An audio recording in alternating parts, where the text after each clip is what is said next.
एक दिन में हर सेकंड साइन इन करने पर रिवॉर्ड मिलेगा और हर रिवॉर्ड बिल्कुल यूनिक होगा। तुम सबसे पहले क्या चाहते हो? रात का वक्त और मोदू की सड़कों पर लग्जरी कार्स और लड़कियों के साथ घूमते अमीर लोग। इस बेकार जगह आए हुए पूरे 2.5 साल हो गए। दूसरे लोग स्काई होकर हारेम बनाते हैं और ओवर पावर बॉस बन जाते हैं, और तुम ग्रेजुएशन के बाद 2 महीने तक बेरोजगार एक 30 स्क्वायर फुट के कचरे जैसे रेंटेड रूम में पड़े हो, जहां घूमना भी मुश्किल है। इंस्टेंट नूडल्स खरीदने का पैसा तक खत्म होने वाला है। तुम बेड पर लेटे ऊपर वाले को गाली देने ही वाले थे कि अचानक फोन पर एक नोटिफिकेशन आया। डिंग। तुम्हारी सेकेंड ईयर कॉलेज स्टूडेंट बहन ने तुम्हें 2000 रुपए ट्रांसफर किए थे और स्क्रीन पर एक वॉइस नोट था, भाई माँ को डर है कि तू भूखा ना मर जाए, उन्होंने छुपकर खाने के लिए पैसे भेजे हैं, अगर वहां सर्वाइव नहीं कर पा रहा तो मेरे पास आ जा। तुम्हारी आंखें भर आईं और बिना किसी येगो के तुमने पैसे एक्सेप्ट कर लिए। इन कुछ सालों में तुम पूरी तरह ब्रोक हो गए थे। लिविंग एक्सपेंसेस के लिए फैमिली पर ही डिपेंड होना पड़ता था। तुम्हारी माँ, जो एक नया स्मार्टफोन लेने में भी 1000 बार सोचती हैं, वो तुम्हें तकलीफ में नहीं देख सकती।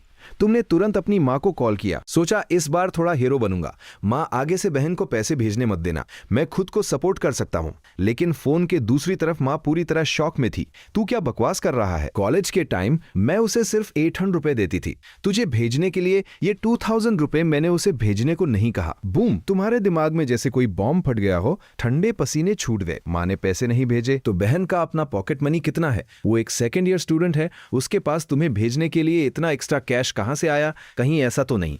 तुम जितना सोचते तुम्हारी पैनिक उतनी बढ़ती जाती। दिल को जैसे किसी ने जोर से जकड़ लिया हो, सांस अटक गई थी। अगर तुम्हारी बहन ने तुम्हारे लिए कोई बेवकूफी कर दी तो तुम 10,000 बार मरकर भी ये कर्ज नहीं चुका पाओगे। तुम्हारी आंखें लाल थीं, कांपते हुए हाथों से तुमने बहन का नंबर डायल करना चाहा, तभी अचानक तुम्हारे दिमाग में एक मैकेनिकल इलेक्ट्रॉनिक आवाज गूंजी।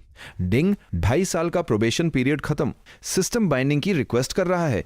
तुम पहले तो चौंक गए और फिर तुम्हारी आंखें फटी की फटी रह गईं। खुशी का ठिकाना नहीं रहा, दिमाग सुन पड़ गया। 2.5 साल, पूरे 2.5 साल। तुम्हें पता है मैंने ये 2.5 साल कैसे काटे हैं? मेरा चीट कोड आखिरकार एक्टिवेट हो गया। लेकिन इससे पहले कि तुम खुशी से चिल्लाते, सिस्टम की अगली लाइन ने तुम्हारी सारी एक्साइटमेंट पर ठंडा पानी डाल दिया। ये सिस्टम सिर्फ 24 आवर्स के लिए बाइंड होगा। इसका मेन फीचर है पर सेकंड साइन इन। रिवॉर्ड? क्या आप बाइंड करना चाहते हैं? क्या मजाक है? मैंने तुम्हारा 2.5 साल इंतजार किया और तुम मेरे साथ वन नाइट स्टैंड खेल रहे हो, लेकिन तुम्हारे पास कोई ऑप्शन नहीं था। तुमने दांत पीसते हुए चिल्लाया, बिंड करो, जल्दी करो। अगले ही सेकंड तुम्हें सुन्न कर देने वाले नोटिफिकेशंस मशीन गन की तरह तुम्हारे दिमाग में फायर होने लगे। डिंग। अनबाइंड होने में 23 आवर्स और 59 मिनट्स बाकी। डिंग। रिवॉर्ड में एक इन्फिनिट स्पेस मिला जहां से कुछ वापस नहीं जा सकता। डिंग। $1 बिलियन अकाउंट में क्रेडिट हो गए। डिंग। जेंडर टॉप टियर मेड्स डिस्पैच कर दी गई है।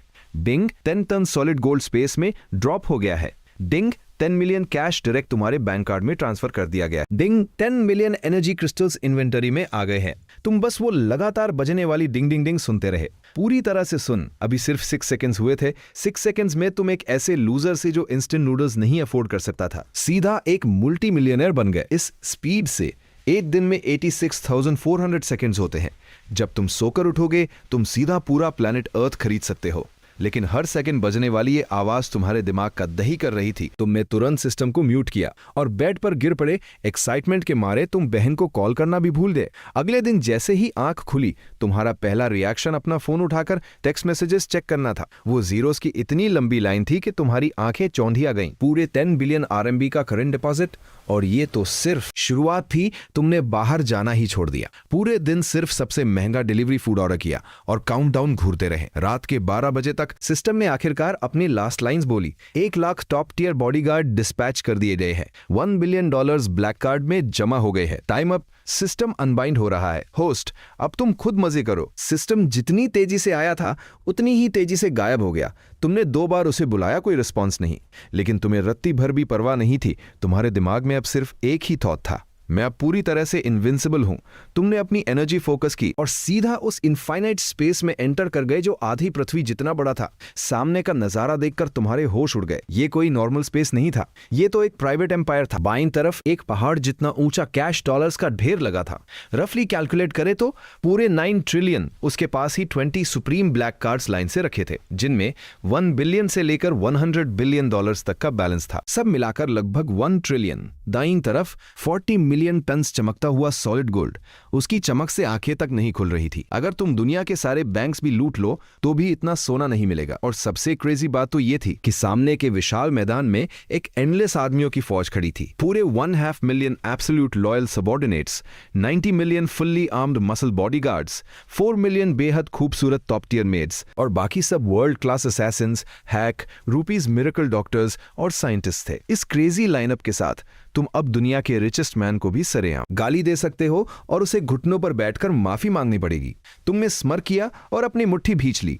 भाड़ में गई जॉब हंटिंग और भाड़ में गए वो घमंडी कैपिटलिस्ट बॉसेस जो तुम्हें नीचा दिखाते थे। आज से तुम इस शहर के सभी अमीरों को दिखा दोगे कि असली गॉड लेवल बॉस किसे कहते हैं। अभी तुम्हें सबसे ज्यादा किस चीज की कमी है? पावर की, वेपन्स की। ऐसा नहीं है कि तुम्हें दुनिया पर कब्जा करने का कोई मास्टर प्लान बनाना है, लेकिन इस बेरहम दुनिया में पीसफुली सर्वाइव करने के लिए तुम्हारे हाथ में ट्रम्प कार्ड होना ही चाहिए। तुमने बस अपना हाथ घुमाया और सिस्टम स्पेस से सीधे 2 सूट वेयरिंग थग्स को समन कर लिया। 2.1 मीटर्स लंबे पहाड़ जैसे 2 जायंट बॉडीगार्ड जमीन पर लैंड करते ही सीधे 90 डिग्री बाव करके भारी आवाज में चिल्लाए, मास्टर, इस आने वाले क्रिंज टाइटल ने तुम्हें अंदर तक हिला दिया। लेकिन इससे एक बात तो कंफर्म हो गई कि सिस्टम के दिए हुए सबऑर्डिनेट्स 100% लॉयल है। बस करो, आगे से मुझे यंग मास्टर बुलाना। Yes young master. तुमने सेटिस्फैक्शन के साथ सिर हिलाया। अब जब शुरू कर ही दिया है तो तुमने अपने सारे ट्रम्प कार्ड्स बाहर निकाल लिए। Swish swish swish. 10 top tier bodyguards, एक gold medal butler, 6 S spies और एक एलीट हैकर। पलक झपकते ही तुम्हारा वो कबाड़ खाना सा कमरा इतना भर गया कि पैर रखने की भी जगह नहीं बची। सबसे बड़ी सरप्राइज की बात तो ये थी कि उस हैकर के हाथ में एक साईफाई लेवल का अल्ट्रा थिन लैपटॉप था। यहां तक कि इन सभी खतरनाक लोगों के पास लेटेस्ट स्मार्टफोन्स भी थे। सिस्टम की ये आफ्टर सेल सर्विस सच में माइंड ब्लोइंग थी। तुमने तुरंत अपना प्लान ऑफ एक्शन तैयार किया। हैकर, इस बिल्डिंग के आसपास के सारे सिक्योरिटी कैमरास और ब्लाइंड स्पॉट्स को तुरंत डिसेबल करो। बाकी बचे हुए 6 बॉडीगार्ड्स और 2 मिडिल एज स्पाइस तुरंत मेरे होम टाउन जाओ और 24/7 छुपकर मेरे पेरेंट्स को प्रोटेक्ट करो। वो 2 40 समथिंग स्पाइस दिखने में एकदम नॉर्मल और फ्रेंडली लग रहे थे। उन्हें अगर मोहल्ले की आंटीज के बीच छोड़ दो तो कोई शक नहीं करेगा। इंफॉर्मेशन निकालने के लिए एकदम परफेक्ट। Done young master. आसपास के सारे कैमरास हैक हो चुके हैं। हैकर की उंगलियां कीबोर्ड पर इतनी तेज चल रही थी कि सिर्फ ब्लर दिख रहा था। उसने कोल्डली रिपोर्ट किया। तुमने उन्हें काश का एक बंडल पकड़ाया और वहां से रवाना किया। फिर तुमने 4 ऐसे स्पाइस को सिलेक्ट किया जो बिल्कुल कॉलेज स्टूडेंट्स जैसे दिखते थे। तुम लोग 2 टीम्स में बंट जाओ और मेरी 2nd ईयर सिस्टर और 3rd year high school brother पर नजर रखो। ये कार्ड्स पकड़ो। फंडिंग की कोई टेंशन नहीं है। कोई भी प्रॉब्लम हो तो तुरंत बटलर को कांटेक्ट करना। पलक झपकते ही वो खचाखच भरा हुआ रेंटेड रूम खाली हो गया। अब वहां सिर्फ एक वफादार बटलर, सू लॉन्ग, तेज जीनियस हैकर, सूबे और 2 पर्सनल बॉडीगार्ड्स बचे थे। शॉबे, तुरंत एक 5 स्टार होटल बुक करो। मैं इस कचरे वाली जगह पर एक और सेकंड नहीं रुक सकता। कल हम सीधा कैश डाउन पेमेंट देकर एक लग्जरी मैंशन खरीदेंगे। तुमने पूरे एटीट्यूड के साथ ऑर्डर दिया, लेकिन तभी तुम्हें एक डेडली प्रॉब्लम का एहसास हुआ। ये सारे लोग हवा में से जादू की तरह प्रकट हुए थे। टेक्निकली ये सब गोस्ट अकाउंट्स थे। देश में ऐसे बिना आइडेंटिटी के घूमना प्रैक्टिकली इम्पॉसिबल है। आइडेंटिटी का सीन क्या तुम हैंडल कर सकते हो? तुमने सूबे की तरफ देखा। सूबे के चेहरे पर एक कॉन्फिडेंट स्मर्क आ गया और उसने सीधे अपनी पॉकेट से ब्रांड न्यू आईडी कार्ड्स निकाल कर दिखा दिए। यंग मास्टर, टेंशन मत लीजिए, सारे प्रोफाइल्स सिस्टम में रजिस्टर्ड हैं। हमारा बैकग्राउंड एक न्यूबॉर्न बेबी से भी ज्यादा क्लीन है। डैम, मेरा सिस्टम ओपी है। तुमने मन ही मन खुश होकर अपने लैंडलॉर्ड को एक एंग्री टेक्स्ट भेजा कि तुम रूम खाली कर रहे हो। तुम्हें डिपॉजिट की भी परवाह नहीं थी और अपने स्क्वाड के साथ पूरे स्वैग में बाहर निकल गए। मजाक कर रहे हो? तुम अब एक गॉड लेवल बिलियनियर हो। चंद रुपयों के लिए उस झकी लैंडलॉर्ड से बहस करने का टाइम किसके पास है? चौराहे पर पहुंचकर तुमने कैजुअली एक कैब बुक की। ड्राइवर ने खिड़की से सिर बाहर निकाला और तुम सब भारी भरकम आदमियों को देखकर उसका चेहरा पीला पड़ गया। अरे भाई लोगों, ये तो ओवरलोड हो जाएगा। मैं ये राइड एक्सेप्ट नहीं कर सकता। तुमने बिना एक शब्द कहे सीधा 100 to 100 के 2 कड़क नोटे निकाले और खिड़की से अंदर खिसका दिए। जो ड्राइवर एक सेकंड पहले रूल्स की बात कर रहा था, उसकी आंखें 200 वॉट के बल्ब की तरह चमक उठी। वो गिरगिट से भी तेज रंग बदला। अरे बॉस, आपकी नजर बहुत तेज है। सच बताऊं तो मेरी गाड़ी बनी ही ओवरलोड बर्दाश्त करने के लिए है। आप बस आराम से बैठिए। इतना कहकर उसने एक्सेलरेटर पर जोर से पैर दबाया और गाड़ी तीर की तरह हवा में उड़ने लगी। किसे पता था कि मुश्किल से 5 मिनट ही बीते होंगे कि सामने से ट्रैफिक पुलिस ने हाथ देकर सीधा गाड़ी रुकवा दी। ड्राइवर ने पीछे मुड़कर तुम्हें एक कॉन्फिडेंट लुक दिया, जैसे कह रहा हो, बॉस पैनिक मत होना, मैं हैंडल कर लूंगा। एक दिन में हर सेकंड साइन इन करने पर रिवॉर्ड मिलेगा और हर रिवॉर्ड बिल्कुल यूनिक होगा। तुम सबसे पहले क्या चाहते हो? जो लोग आगे की स्टोरी जानना चाहते हैं वो वूकोंग ब्राउजर डाउनलोड करके टाइटल सर्च कर सकते हैं। स्पेलिंग मिस्टेक मत करना। मैं रेगुलरली अपडेट करता रहूंगा। अगर तुम लोग लाइक और सपोर्ट करते रहे तो एंड तक अपडेट दूंगा। वहीं दूसरी तरफ लीमो पहले ही कॉरिडोर के एक ब्लाइंड स्पॉट में जा छुपा था। उसने अपना फोन निकाला और तुम्हारी बहन को परेशान किए जाने की फुटेज, साथ ही जांग हाओ की पूरी कुंडली एक एक डिटेल के साथ बिना कुछ छोड़े रिपोर्ट कर दी। इस वक्त मोदू के वेस्टर्न सबर्ब्स के एक लग्जरी मैंशन में तुम जेन्युइन लेदर सोफा पर रिलैक्स कर रहे थे और फोन पर रिपोर्ट सुन रहे थे। अचानक क्रैक, तुम्हारे हाथ में पकड़ा हुआ रेड वाइन का ग्लास चकनाचूर हो गया। मेरी सू लिंटियन की बहन को छेड़ने की हिम्मत! ये जांग हाओ तो सीधा अपनी मौत को दावत दे रहा है। उधर कब में खिड़की नीचे करते ही बाहर खड़ा ट्रैफिक कॉप भड़का हुआ था। अबे फिर से तू कल रेड लाइट क्रॉस की थी, आज सुबह ड्रंक ड्राइविंग चेक में पकड़ा गया और अब तू ओवरलोड करके स्ट्रीट रेसिंग कर रहा है। खुद को कोई रेसिंग गॉड समझता है क्या? लेकिन वो ड्राइवर भी एक नंबर का नौटंकी और स्ट्रीट स्मार्ट बंदा था। बिना झिझके सीधा बोला, ऑफिसर सर। रहम करो ऑफिसर सर, आप गलत समझ रहे हैं। पीछे बैठे बॉस की बीवी की डिलीवरी होने वाली है, वाटर ब्रेक हो चुका है, मैं तो मौत से रेस लगा रहा हूं। ट्रैफिक कॉप का चेहरा गुस्से से लाल हो गया। कहां जा रहे हो डिलीवरी के लिए? होटल। ड्राइवर के मुंह से बिना सोचे समझे निकल गया। पीछे बैठे तुम्हारे तो जैसे होश ही उड़ गए। होटल में कौन बच्चा पैदा करता है बे? क्या तुम्हारी बीवी प्रेसिडेंशियल स्वीट में डिलीवरी करेगी? कॉप भी अपना सिर खुजाने लगा। उसने झट से एक चालान फाड़ा, निकल यहां से। अगली बार पकड़ा गया ना तो सीधा ड्राइविंग लाइसेंस कैंसिल कर दूंगा। ड्राइवर को बत्तीसी दिखाते हुए चालान लेकर वापस गाड़ी स्टार्ट करते देख तुम्हारी आंखें फटी रह गईं। ये दुनिया सच में एक बहुत बड़ा कॉमेडी सर्कस। पूरे रास्ते का ड्रामा झेलने के बाद तुम आखिरकार उस 5 स्टार होटल के प्रेसिडेंशियल स्वीट के सॉफ्ट किंग साइज बेड पर लेट गए। गर्म पानी से नहाने के बाद अचानक तुम्हारे दिमाग में एक ख्याल आया, कुछ तो गड़बड़ है। बहन ने अचानक इतने पैसे भेज दिए, पर अभी तक ये पता नहीं चला कि कॉलेज स्टूडेंट के पास इतना कैश कहां से आया। अगर उससे डायरेक्ट पूछोगे तो वो नखरेबाज पक्का कुछ नहीं बताएगी। शाओ बे, जरा अंदर आना। तुमने दरवाजे की तरफ मुंह करके आवाज लगाई। 3 सेकंड भी नहीं बीते होंगे कि वो गॉड लेवल हैकर दरवाजा खोलकर अंदर आ गया। चेक करो सेकेंड मिस के रीसेंट बैंक स्टेटमेंट्स और सारे पार्ट टाइम जॉब्स की हिस्ट्री पूरी तरह से निकालो। यस यंग मास्टर, मुझे आधा घंटा दीजिए। टॉप टायर हैकर्स काम में माहिर होते हैं और बकवास कम करते हैं। पूरे आधे घंटे बाद सूबे ने वो साईफाई लुकिंग लैपटॉप सीधा तुम्हारे सामने रख दिया। स्क्रीन पर तुम्हारी बहन का पूरा डेटा भरा पड़ा था। यंग मास्टर, सेकेंड मिस अभी एक इंटरनेट स्ट्रीमर का काम कर रही है। ये उनके लाइव स्ट्रीम चैनल का लिंक है। ये सुनते ही तुम्हारी त्योरियां चढ़ गईं और चेहरा तवे जैसा काला हो गया। स्ट्रीमिंग, ये इंडस्ट्री तो गटर से भी ज्यादा गंदी है। न जाने कितनी मासूम लड़कियां इसमें जाती हैं और वो सो कॉल्ड टॉप डोनेटर्स के चंद रुपयों के लालच में अपना रास्ता भटक जाती है। आखिर में उनकी हड्डियां तक नहीं बचती। तुम अपनी सगी बहन को इस दलदल में फंसने की इजाजत कभी नहीं दे सकते। तुमने तुरंत अपना फोन निकाला और पूरी किलर इंस्टिंक्ट के साथ चिंग चिंग ग्रासलैंड लेजी किंग नाम का अकाउंट सर्च किया। ये कैसा अजीब नाम है। तुम्हारी सारी माफिया बॉस वाली वाइब ही खराब कर दी। लेकिन जैसे ही तुमने प्रोफाइल ओपन किया, तुम्हारे धड़कते हुए दिल को थोड़ी तसल्ली मिली। ये लड़की तो अभी मुश्किल से 200,000 फॉलोअर्स वाली एक छोटी मोटी इन्फ्लुएंसर है। सारे वीडियोस में बस नॉर्मल सिंगिंग और डांसिंग है और कपड़े भी पूरी तरह से डिसेंट हैं। कोई भी चीप या स्किन शोइंग कंटेंट नहीं है। तभी तो ये फेमस नहीं हो पाई। आजकल के टाइम में बिना ड्रामा किए कौन तुम्हें देखेगा। तुमने कैजुअली उसके ऑनगोइंग लाइव स्ट्रीम पर क्लिक किया। बैकग्राउंड साफ तौर पर कॉलेज डॉम का था।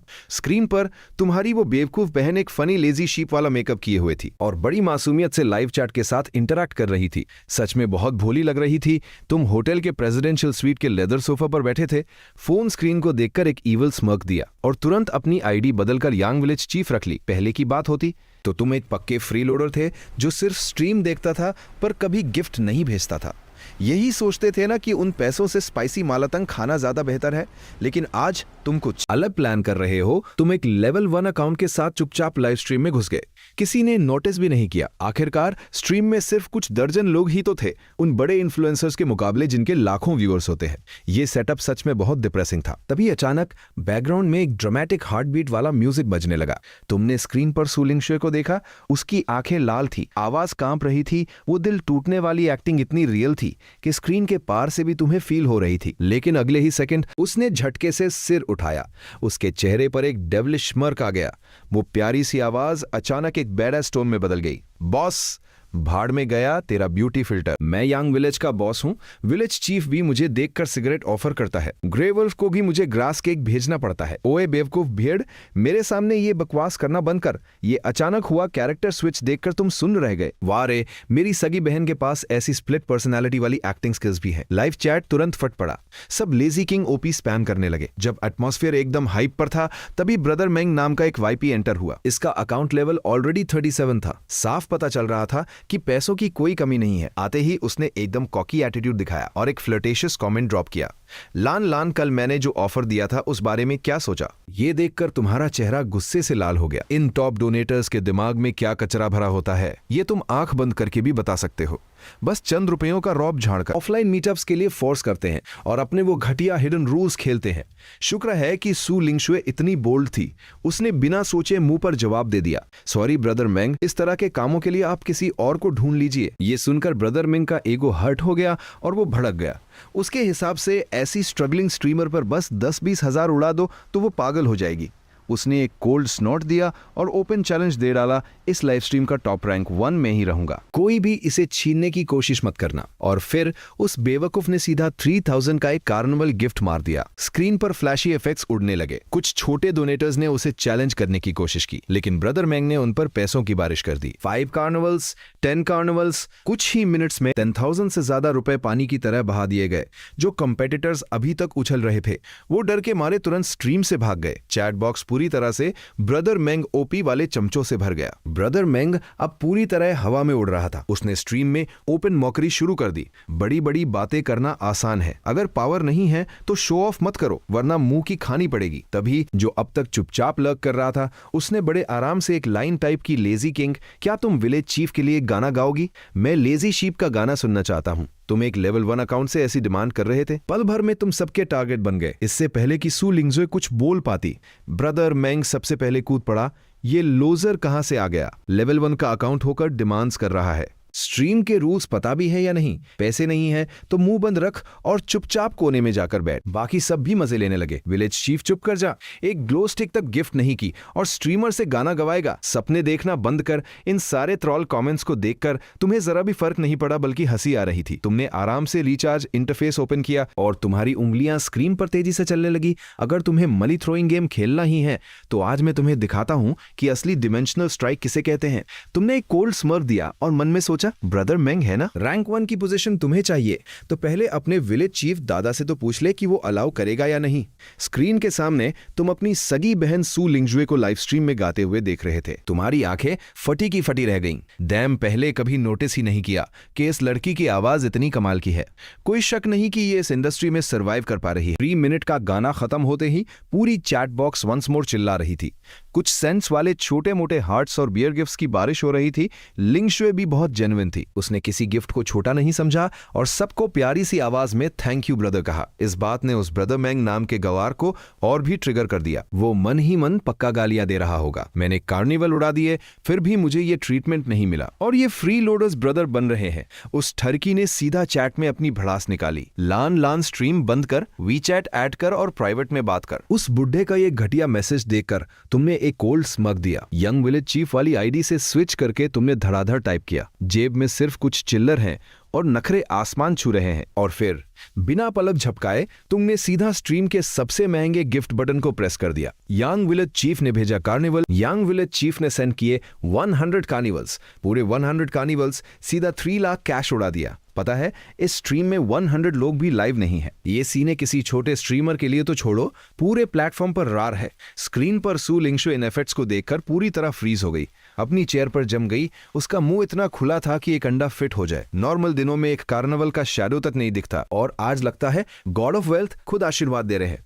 Thank you village chief sir. In carnivals के लिए आप क्या सुनना चाहते हैं मैं गाऊंगी। जब उसे होश आया तो ये बेवकूफ लड़की तुरंत खड़ी हुई और तुम्हें सीधा 90 डिग्री बो किया। उसकी आवाज तक कांप रही थी। उसके दिल में एक अलग ही लेवल की खुशी थी। इस मसिव फंड के आते ही उसके दिमाग में सबसे पहला थॉट ये आया कि उसका बड़ा भाई अब रोज अच्छा खाना खा सकेगा। और हाई स्कूल में पढ़ने वाला छोटा भाई भी इससे फायदा उठाएगा।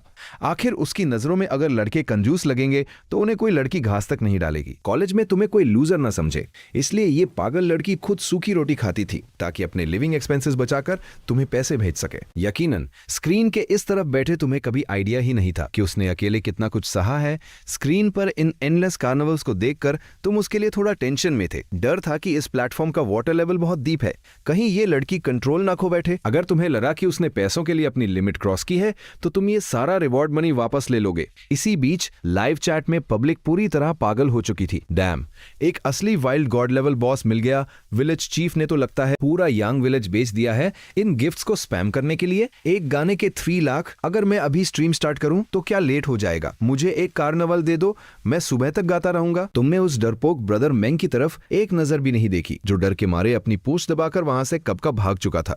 अपना स्वैग मेंटेन करते हुए तुमने चुपचाप लाइव स्ट्रीम एग्जिट कर दिया। एक सेकंड भी नहीं बीता था कि तुम्हारा फोन वाइब्रेट हुआ। उस लड़की का बैकएंड से प्राइवेट मैसेज था, विलेज चीफ, आपने सच में यांग विलेज तो नहीं बेच दिया ना? ये पैसे बहुत ज्यादा है, क्या मैं आपका शेयर वापस ट्रांसफर कर दूं? स्क्रीन देखकर तुम्हारे होठों पर एक हल्की सी स्मर्क आ गई। Not bad. इतने कैश ने उसका दिमाग खराब नहीं किया। उसे अपनी लिमिट्स पता है। वो उन गोल्ड डिगर्स में से नहीं है जो पैसे देखते ही बॉस बॉस करने लगती है।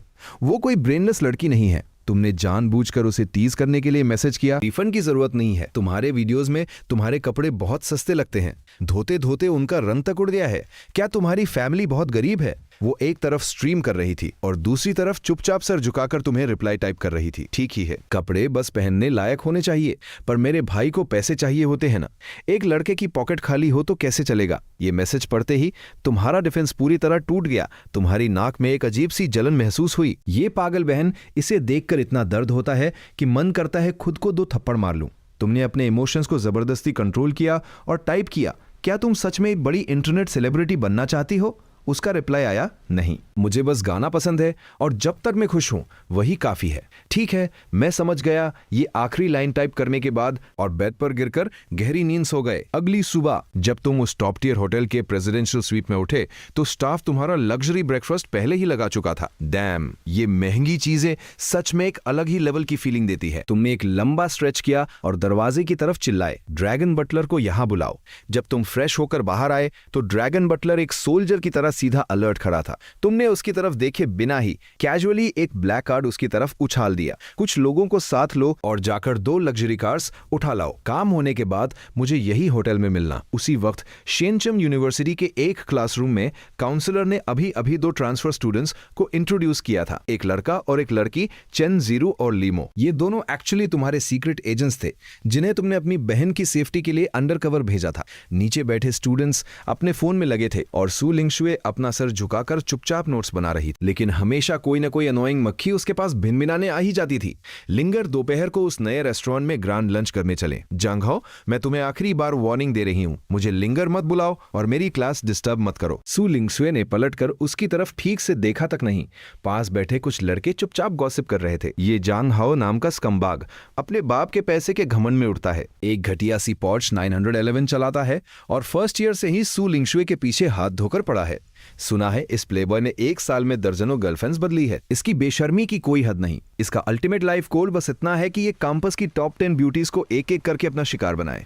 और अब सिर्फ रैंक 3 ब्यूटी सू लिंगशुए ही बची है जो इसके जाल में नहीं फंसी। सबके सामने इस तरह जलील होने पर जांगहाओ का वो एग्जॉस्ट हो चुका चेहरा गुस्से से लाल हो गया। वो और करीब आया और एक घिनौनी ईविल स्माइल देते हुए बोला, तुम बस एक सस्ती लाइव स्ट्रीमर ही तो हो, मेरे साथ एक बार खाना खाओ, मैं इतना पैसा फेंकूंगा कि तुम टॉप इंटरनेट सेलिब्रिटी बन जाओगी। डील? ये कहते हुए उसने अपना गंदा हाथ सू लिंगशुए के गोरे हाथों की तरफ बढ़ाया। सू लिंगशुए डर के मारे पूरी तरह पीली पड़ गई। वो झटके से खड़ी हुई, टीचर मुझे वॉशरूम जाना है। इस तरह बाथरूम का बहाना बनाकर वो किसी तरह वहां से बच निकली। कोने में बैठा लीमो ये सब कुछ बहुत ध्यान से देख रहा था। उसकी आंखों में एक जानलेवा ठंडक थी जो किसी का भी मर्डर कर सकती थी। उसने घूमकर पास बैठे एक रैंडम स्टूडेंट से पूछा, ये छपरी कौन है, इतना ओवर स्मार्ट बन रहा है और टीचर कुछ नहीं कह रहे। अरे भाई, वो 100 मिलियन की नेटवर्थ वाले परिवार का सेकंड जनरेशन रिच किड जांग हाओ है। भाई उससे पंगा मत लेना, हमारी कंपस ब्यूटी देर सवेर इस सुअर का शिकार बन ही जाएगी। हम लोग तो बस अपने दिल में इसे गालियां ही दे सकते हैं। जब सु लिंगशुए वॉशरूम से वापस आई तो उसकी हिम्मत नहीं हुई कि वापस अपनी उसी सीट पर जाए। उसने जल्दी से एक खाली सीट ढूंढी और उसके पास जो बैठा था वो इत्तेफाक से कोई और नहीं बल्कि चेन जीरू थी। हेलो, मेरा नाम चेन जीरू है। चेन जीरू ने खुद आगे बढ़कर एक फ्रेंडली स्माइल पास की। दोनों लड़कियां जल्दी ही घुल मिल गईं। सु लिंगशुए ने अपनी सारी फ्रस्ट्रेशन निकाल दी और जांग हाओ उसे कैसे हरास करता है इसका सारा कच्चा चिट्ठा उसके सामने खोल दिया। वहीं दूसरी तरफ लीमो कब का कॉरिडोर के एक ब्लाइंड स्पॉट में जा चुका था। उसने फोन निकाला और तुम्हारी बहन के हरस होने का वीडियो, साथ ही जांग हाओ की पूरी कुंडली और डिटेल्स एक एक वर्ड बिना किसी कट के सीधा तुम्हें रिपोर्ट कर दी। इस वक्त मोडू के वेस्टर्न सबर्ब्स के एस्टेट में बैठे तुम अपने प्योर लेदर सोफा पर रिलैक्स कर रहे थे और फोन पर यह रिपोर्ट सुन रहे थे। तुम्हारे हाथ में पकड़ा रेड वाइन का ग्लास अचानक क्रैक की आवाज के साथ सीधा चूर चूर हो गया। मेरी सु लिंगतेन की बहन को टच करने की हिम्मत की। ये जांग हाओ सच में अपनी कब्र पर खुद ही डांस कर रहा है। तुम अपने बटलर और बॉडीगार्ड्स के साथ लंबे लंबे कदम बढ़ाते हुए इस एस्टेट का राउंड लगा रहे थे। मॉडू का टॉप टियर नंबर 1 एस्टेट। तुम्हारे पास ही एक well dressed real estate agent पूरी एक्साइटमेंट में अपना थूक उड़ा उड़ाकर तुम्हें पिच दे रहा था।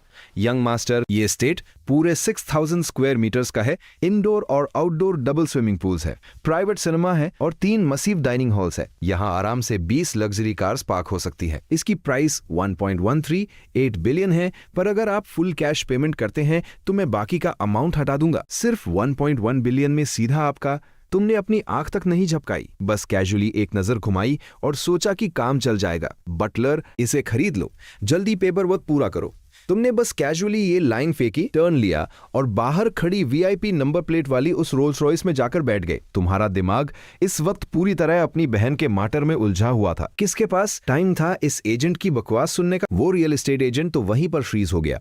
उसका दिमाग प्रोसेस ही नहीं कर पाया। उसने कांपते हुए तुम्हारे बटलर से पूछा, ये यंग मास्टर का इससे क्या मतलब था? बटलर ने एक ठंडी स्मर्क दी। 1.1 बिलियन, क्या तुम्हें समझ नहीं आता? जी हाँ, क्या आप मॉर्गेज करवाएंगे या फुल पेमेंट? सीधा कार्ड स्वाइप करो।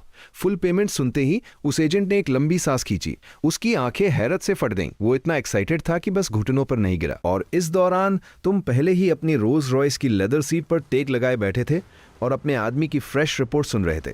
पहले तो पता नहीं था, पर सुनते ही तुम्हारे दिल में गुस्से की आग भड़क उठी। एक ऐसी फालतू कुत्ते की मौत मरने वाली औकात नहीं, और मेरी प्यारी बहन को इतना हरस कर रहा है।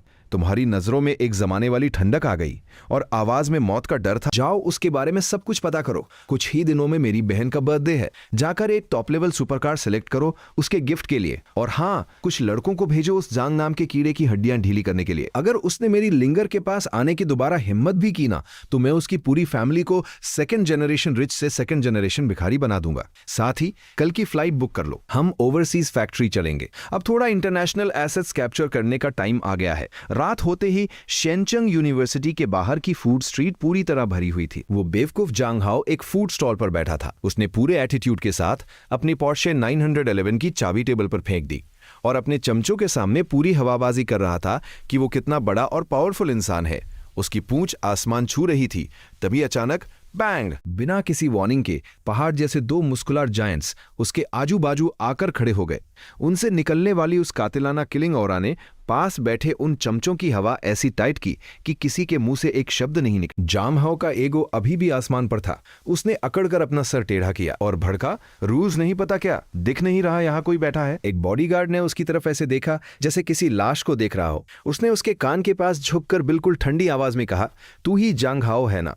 मेरे मास्टर ने तेरे लिए एक मैसेज भेजा है। अगर दोबारा सु लिंगशुए पर नजर डाली तो तेरा बाप अपनी सारी दौलत लुटाकर भी तेरी ये कुत्ते की जिंदगी नहीं बचा पाएगा। मास्टर ने कहा है, उन्हें तेरा ये घमंडी एटीट्यूड बहुत पसंद आया, तो दुआ कर कि तेरा ये घमंड एंड तक बरकरार रहे। बात खत्म होते ही बॉडीगार्ड ने अपना दायां हाथ उठाया और बूम, एक जोरदार थप्पड़ टेबल पर मारा। जांग हाओ ने घबराकर अपना थूक निगला।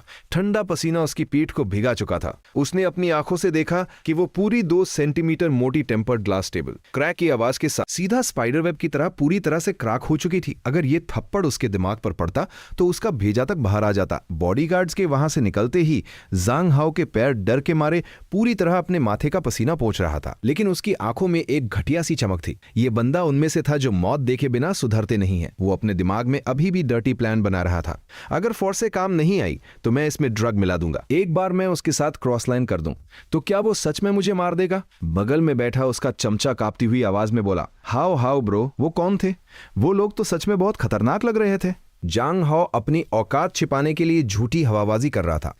मेरे बाप के नए बॉडीगार्ड्स होंगे, मुझे कल घर खाने पर बुलाने आए होंगे। चमचों ने चुपचाप अपनी आंखें रोल की और दिल में गाली दी, क्या हमें अंधा समझ रखा है? उस एक थप्पड़ ने तेरा स्कल उड़ा ही दिया था और तू इसे घर पर खाना खाना कहता है? तू तो अपना आखिरी खाना खाने वाला है। दूसरी तरफ तुम्हारी बहन इन सब चीजों से पूरी तरह अनजान थी। वो अभी अभी एक मस्त वार्म शावर लेकर आई थी और गाना गुनगुनाते हुए अपनी स्ट्रीम स्टार्ट करने की तैयारी कर रही थी। और जहां तक तुम्हारी बात है, तुम कब का उस 1.1 बिलियन के टॉप टियर एस्टेट में शिफ्ट हो चुके थे। तुमने अपना दिमाग चलाया और इस मसीव एस्टेट में अचानक 26 top maids, 8 Michelin star chefs, 16 fully armed bodyguards enter हो चुके थे। यहां तक कि प्राइवेट डॉक्टर और एक टॉप लेवल ब्यूटी मैनेजर भी सेटअप हो चुकी थी। तुम उस बड़ी सी ग्लास विंडो के सामने खड़े होकर मोडू की चमकती नाइट सिटी को देख रहे थे। तुमने दिमाग में ऑलरेडी एक मास्टर प्लान बना लिया था। एक बार जब ओवरसीज मिशन से वापस आ जाओ तो बहन के बर्थडे पर पेरेंट्स को इस मोडू के अभेद किले जैसे एस्टेट में ले आओगे और उस टाइम देखोगे कि कौन तुम्हारी फैमिली का एक बाल भी बांका करने की हिम्मत करता है। तुम इस सैकड़ों स्क्वायर मीटर वाले मानशन के लेदर सोफा पर चौड़ी होकर लेटे हुए थे और टाइम पास के लिए बस शॉर्ट वीडियो स्क्रॉल कर रहे थे। जब से कार्ड में एंडलेस कैश आया है, जॉब पर जाने की जरूरत ही खत्म हो गई थी। अब बस आराम ही आराम है। अचानक डिंग, एक नोटिफिकेशन आया। तुम्हारी लिस्ट में मौजूद इकलौता फॉलो अकाउंट लाइव हो चुका था। तुम्हारी सगी बहन सू लिंगजुए। तुमने कैजुअली उसकी स्ट्रीम पर क्लिक किया। डैम, ये स्ट्रीम जिसमें नॉर्मली बस गिनती के लोग होते थे, तुम्हारे लेवल 47 वाले गॉड लेवल रिच इफेक्ट्स वाले अकाउंट के आते ही अचानक से अर्थक्वेक जैसा कमोशन शुरू हो गया, क्योंकि इस स्ट्रीम में हाईएस्ट लेवल वाले बस 20 to 30 लेवल के नोब्स ही आते थे। तुम्हारे एंटर करते ही उन लॉयल फैंस ने क्रेजी हल्ला मचाना शुरू कर दिया। पूरी स्क्रीन पर बस पागलों वाले कमेंट्स थे। वेलकम विलेज चीफ, क्या विलेज चीफ को वाइफ चाहिए? हमारी स्ट्रीमर ले लो। मैं तो मेल फैन हूं, पर मैं भी शादी करने को तैयार हूं। स्क्रीन पर इन वाइल्ड और ठरकी कमेंट्स को देखकर तुम्हारी हंसी छूट गई। तभी किसी ने उस ब्रदर मैन को मेंशन किया जो पिछली रात तुम्हारे पैसे के पावर से डर कर भागा था। तुमने इग्नोर मार दिया। उनकी फालतू थियरीज पढ़ने का किसके पास टाइम था? तुमने अपनी उंगलियां चलाई और सीधा बॉस वाले एटीट्यूड में टाइप किया, अपने ये मैच मेकिंग के ड्रामे बंद करो, मैं इस स्ट्रीमर का सगा बड़ा भाई हूं। ये लाइन देखते ही पूरी स्ट्रीम ब्लास्ट हो गई। स्क्रीन के दूसरी तरफ बैठे सू लिंगशुए का दिमाग ब्लैंक हो गया। वो कुछ प्रोसेस ही नहीं कर पा रही थी। उसके दिमाग में उसका भाई अभी ग्रेजुएट हुआ है और उसके पास लाखों रुपए कैसे आ गए? गिफ्ट्स देने के लिए पक्का ये कोई मजाक चल रहा है। लाइव चैट और भी ज्यादा जेलस और टॉक्सिक होने लगी। सब मजे ले रहे थे कि तुम इस छोटी लड़की को अपनी गॉड सिस्टर बना लो। तुमने अपनी आइडेंटिटी एक्सप्लेन करने का आलस ही आ रहा था। तुमने भी इस फ्लो के साथ जाते हुए सीधा एक एटीट्यूड वाली लाइन फेंक दी। कोई जवाब नहीं आने का मतलब है हाँ चलो, आज तुम्हारा भाई तुम्हें पेके मैच खिलाएगा। इतनी लो पॉपुलैरिटी से क्या उखाड़ लोगी? मैं तुम्हें सीधा टॉप पर बिठाऊंगा। सू लिंगसुए तुम्हारे इस डोमिनेटिंग सीईओ वाले ऑर्डर को हैंडल नहीं कर पाई और चुपचाप रैंडम मैचअप पर क्लिक कर दिया। स्क्रीन फ्लैश हुई और एक ऐसी नई स्ट्रीमर कनेक्ट हुई जिसके फेस पर बड़ा बड़ा लिखा था, मुझे पैसे चाहिए। सामने वाली स्ट्रीम की पॉपुलैरिटी यहां से डबल थी। उनके रैंक बोर्ड पर सारे 30+ लेवल के पुराने हेवी स्पेंडर्स बैठे थे। उस ग्रीन टी वाली फेक लड़की ने मुंह खोला ही था कि तुम्हें उल्टी आने लगी। ओ ये मेरे प्यारे ब्रदर्स, सामने वाली स्ट्रीम कितनी वीक है ना, प्लीज मेरी हेल्प करो और उन्हें हरा दो। उसकी उस ओवर एक्टिंग और फेक बेबी वॉइस ने तो शायद उसके नंबर 1 फैन को ब्रेन डैमेज ही दे दिया होगा। तुमने कोल्ड स्मक दिया। ऐसी अटेंशन सीकर और चीप हरकतें करने वाली लड़की से बात करने का क्या पॉइंट? अपना स्टाइल तो सीधा 1 हिट किल करने का है। तुम्हारी उंगलियां बिना रुके स्क्रीन पर टैप करने लगी। बूम, पूरे 100 कार्निवल्स ऐसे डैजलिंग इफेक्ट्स स्क्रीन पर गिरे जैसे उनकी कोई औकात ही ना हो, बस फ्री में बरसाए जा रहे हो। ऑपोजिट स्ट्रीम का प्रोग्रेस बार जो एक सेकंड पहले हवाबाजी कर रहा था, तुमने उसे इंस्टेंटली ऐसी डेडलाइन में क्रश कर दिया कि उसमें गैप तक नहीं बचा। तुम्हारा अकाउंट लेवल डायरेक्ट रॉकेट की तरह शूट होकर लेवल 52 पर जा पहुंचा। स्क्रीन के सामने बैठी सू लिंगशुए की आंखें फटकर बाहर आने को थी। डर के मारे उसके छोटे हाथ हिलने लगे। उसे टेंशन होने लगी कि कहीं इस सो कॉल्ड बड़े भाई की इंटेंशंस उसके लिए गलत ना हो। और लाइव चैट के पब्लिक ने तो अपना आपा ही खो दिया था। पूरा चैट सेक्शन कंप्लीटली बर्स्ट हो चुका था। Dam, village chief boss level OP, ये तो साला जिंदा गॉड ऑफ वेल्थ धरती पर उतर आया है। एक साथ 4 लेवल जंप, ये बिल्कुल ब्रूटाल था। कुछ मत बोलो, बस आगे स्पैम करते रहो। वहीं सामने वाली उस फेक बेबी वॉइस वाली लड़की को देखा जो एक सेकंड पहले अग्रेसिव होकर वोट मांग रही थी। अब इस मसीव वोट गैप को देखकर शॉक के मारे उसके फेस पर लगा पाउडर तक झड़ने लगा। उसके वो सारे ब्रोक स्पॉन्सर्स अगर मिल भी जाएं तो वो तुम्हारे एक लेग हेयर के बराबर भी नहीं थे। उस ग्रीन टी बिच ने अपना दिमाग लगाया और अपने खुद के फैंस को इग्नोर करते हुए सीधा कैमरा से पीछे हटी। उसने एक ऐसी व्हाइट टॉप पहनी जो कुछ ज्यादा ही रिवीलिंग और छोटी थी और बाउंस करते हुए आके डायरेक्ट कैमरा के सामने अपने एसेट्स शो ऑफ करने लगी। साफ था कि वो स्क्रीन के थ्रू तुम्हारे जैसे एक असली गॉड लेवल बॉस को सिड्यूस कर रही थी। सु लिंगजुए ने ऐसी बेशर्मी पहले कभी नहीं देखी थी। शर्म से उसका छोटा चेहरा लाल हो गया। क्लिक, उसने घबराकर जबरदस्ती स्ट्रीम डिस्कनेक्ट कर दी। सामने वाली उस लड़की के थर्स्टी डेस्परेट मेल फैंस पूरी तरह तिल्ट हो गए। वो सब एक ही बार में तुम्हारी बहन की स्ट्रीम में घुस आए और भिखारियों की तरह गिड़गिड़ाने लगे, लग्जरी कार स्पैम करके रिकनेक्ट करने की मांग करने लगे। तुम स्क्रीन पर चल रहा ये ड्रामा देख रहे थे, पर तुम्हारे दिल में एक इमोशन भी नहीं था, बल्कि हंसी आ रही थी। तुमने कोडली सिर्फ 4 वर्ड्स टाइप किए, नेक्स्ट पे के कंटिन्यू करो, और तुमने सु लिंगजुए को पे के अरेना में सीधा अनस्टॉपेबल किलिंग स्ट्रीक पर डाल दिया। सामने कोई भी हो, तुम्हारे स्टाइल के मुताबिक तुम सीधे 100 कार्निवल्स उनके मुंह पर मारते थे। तुम ओपोनेंट को पूरी तरह जमीन पर धूल चटा देते। उन्हें काउंटर अटैक का एक चांस तक नहीं मिलता था। स्ट्रीम की पॉपुलैरिटी कंप्लीटली ब्लास्ट हो चुकी थी। तुम्हारा वो अकाउंट देखते ही देखते लेवल 59 पर शूट हो चुका था और लेवल 60 के माइलस्टोन से बस एक स्टेप दूर था। नीचे चैट बॉक्स में लोग पागल हुए जा रहे थे और तुम्हें गॉड मानकर पूज रहे थे। विलेज चीफ अल्टीमेट बॉस है, ये अपग्रेड स्पीड लिटरली इनसेन है। सु लिंगजुए कैमरा के सामने बैठी हुई कंप्लीटली नम हो चुकी थी। एक ही रात में 1 मिलियन से ज्यादा उड़ा दिए गए। ये उस जैसे रुकी स्ट्रीमर के लिए एक ऐसा एस्ट्रोनॉमिकल फिगर था जिसके बारे में वो सपने में भी नहीं सोच सकती थी। पहले तो उसने सोचा था कि इस मैच के बाद सीधा ऑफलाइन चली जाएगी, पर किसे पता था कि 3 सेकंड्स बाद रैंडम मैच मेकिंग ने एक ऐसा ओपोनेंट ढूंढ लिया जिसने स्ट्रीम में एक धमाकेदार एटमॉस्फेयर सेट कर दिया। सामने एक हैंडसम सूट पहने मेल स्ट्रीमर था जिसके पीछे एक काफी प्रोफेशनल स्टेज सेटअप था। उसके 1 मिलियन से भी ज्यादा फॉलोअर्स थे और उसकी स्ट्रीम की पॉपुलैरिटी तुम्हारी बहन की स्ट्रीम से 10 फोल्ड ज्यादा थी। पर सबसे ज्यादा कॉमेडी की बात तो ये थी कि शार्प आइड फैंस ने इंस्टेंटली पहचान लिया कि वहां उनके रैंक बोर्ड पर टॉप पे बैठा वो ब्रदर मेंग, वही लूजर था ना जो थोड़ी देर पहले डर के मारे पूंछ दबाकर भाग गया था। ब्रदर मेंग ने जैसे ही ये देखा, उसका सारा पुराना और नया गुस्सा भड़क उठा। उसने देखा कि उसके साइड न सिर्फ 1 मिलियन फॉलोअर्स वाला बड़ा स्ट्रीमर है, बल्कि रैंक बोर्ड पर एक लेवल 66 का वीआईपी बॉस भी बैठा है। उसका कॉन्फिडेंस अचानक आसमान छूने लगा। तुम्हारे जैसे लेवल 59 को कुचलना तो उसके लिए एक चींटी मसलने जितना आसान था। इस लूजर ने तुरंत हवाबाजी शुरू कर दी और उस मेल स्ट्रीमर को कुत्ते की तरह भौंकने पर लगा दिया। ओए, सामने वाली छोटी भेड़ कान खोलकर सुन ले, तुरंत सरेंडर कर दे चुपचाप, ब्रदर मेंग से माफी मांग, कुछ गाने गाकर सुना तो मैं अपने भाइयों से कहकर तुझे कुछ फॉलोज दिलवा दूंगा। बोल क्या ख्याल है? इस घटिया और घमंडी शक्ल को देखकर तुम्हारी तो हंसी छूट गई। किसी ने पेके के लिए फोर्स थोड़ी किया था और तू आते ही फायदा उठाना चाहता है क्या? ये सिर्फ तुम्हें नीचा दिखाकर शो ऑफ करने और पैसे छापने की चाल नहीं है, तेरी औकात भी है। सु लिंगजुए ने सामने इतनी पब्लिक देखी तो डरते हुए तुम्हें एडवाइस किया कि शायद हमें ये फाइट नहीं करनी चाहिए, लेकिन तुम ये बेइज्जती कैसे बर्दाश्त कर सकते थे? तुमने सीधा प्राइवेट मैसेज में एक लाइन फेंक मारी, इन्हें बुरी तरह धो डालो, बिल्कुल पीछे मत हटना। तुमने उसे कहा कि पहले फाइट खत्म होने दो, फिर इनकी अच्छे से बेइज्जती करना और सीधा किक आउट कर देना। तुमने अपना माइक ऑन करने की भी जहमत नहीं उठाई, बस अपनी उंगली घुमाई और बैकएंड से रिचार्ज चैनल ओपन कर लिया। सिंगल लिमिट 3 मिलियन की थी और तुमने बिना पलक झपकाए किसी ऑटो क्लिकर की तरह लगातार 10 बार ताप कर दिया। पूरे 30 मिलियन इंस्टेंटली लोड हो गए। तुमने बिना कुछ सोचे पब्लिक स्क्रीन पर एक बेहद आरोगेंट और भौकाली लाइन फेंक दी, यंग विलेज के भाइयों, सब के सब अपनी स्क्रीन रिकॉर्डिंग ऑन कर लो, आज मैं तुम्हें दिखाऊंगा कि असली गॉड लेवल बॉस क्या होता है। ये कमेंट आते ही स्ट्रीम में बैठे सब लोगों की सांसें अटक गईं। फैंस पूरी तरह पागल हो गए। उन्हें लगा तुम अपनी जमीन जायदाद गिरवी रखकर ये हार्ड फाइट लड़ने वाले हो, लेकिन रिजल्ट तो जैसे ही पे के मीटर सामने आया, ऑपोजिट साइड वाले वो बिग बॉसेस अपने प्राइवेट ग्रुप में चिल्लर गिन रहे थे। मैं 300 कार्निवल्स डालकर टेस्ट करता हूं, मैं थोड़ा रिस्क लेकर 200 और मिला देता हूं। उनका कैलकुलेटर एकदम परफेक्ट चल रहा था। उन्हें लगा 1000 कार्निवल्स इकट्ठा करके 3 मिलियन फेंकेंगे तो तुम्हें पूरी तरह डिस्ट्रॉय कर देंगे, लेकिन तुमने इन गरीब लूजर्स को अपना मूव चलने का चांस ही नहीं दिया। तुम्हारी उंगली स्वाइप हुई और गिफ्ट इफेक्ट्स ने सीधा सर्वर ही क्रैश कर दिया। Young village chief sent carnival into 1000। पूरे 8000 कार्निवल्स किसी खूंखार तूफान की तरह इंस्टेंटली पूरी स्क्रीन पर बरस पड़े। 24 मिलियन का असली कैश कुछ ही सेकंड्स में पानी की तरह बहा दिया। तुमने ऑपोजिट साइड के प्रोग्रेस बार को कुचलकर एक इनविजिबल डेडलाइन में बदल दिया।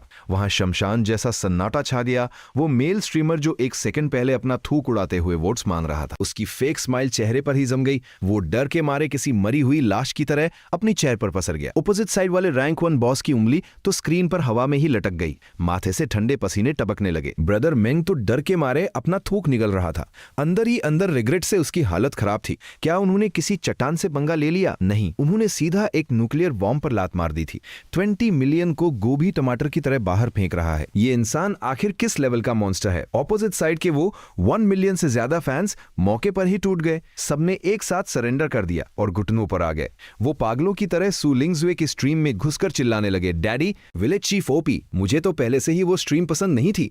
मैं तो यांग विलेज ज्वाइन करने आया हूं। कमेंट्स ने स्क्रीन को पूरी तरह फाड़ कर रख दिया। सू लिंगजे की स्ट्रीम की वॉचिंग सीधा 3 गुना हो गई और इस वक्त सू लिंगजे तुम्हारे अकाउंट पर चमकते हुए मार्क्स लेवल 75 के बैच को देखकर पूरी तरह सुन पड़ चुकी थी। अनगिनत कार्निवल्स जिन्हें गिना भी नहीं जा सकता था। 2 दिनों के अंदर 20 मिलियन से ज्यादा सीधा उसके सिर पर बरसा दिए गए।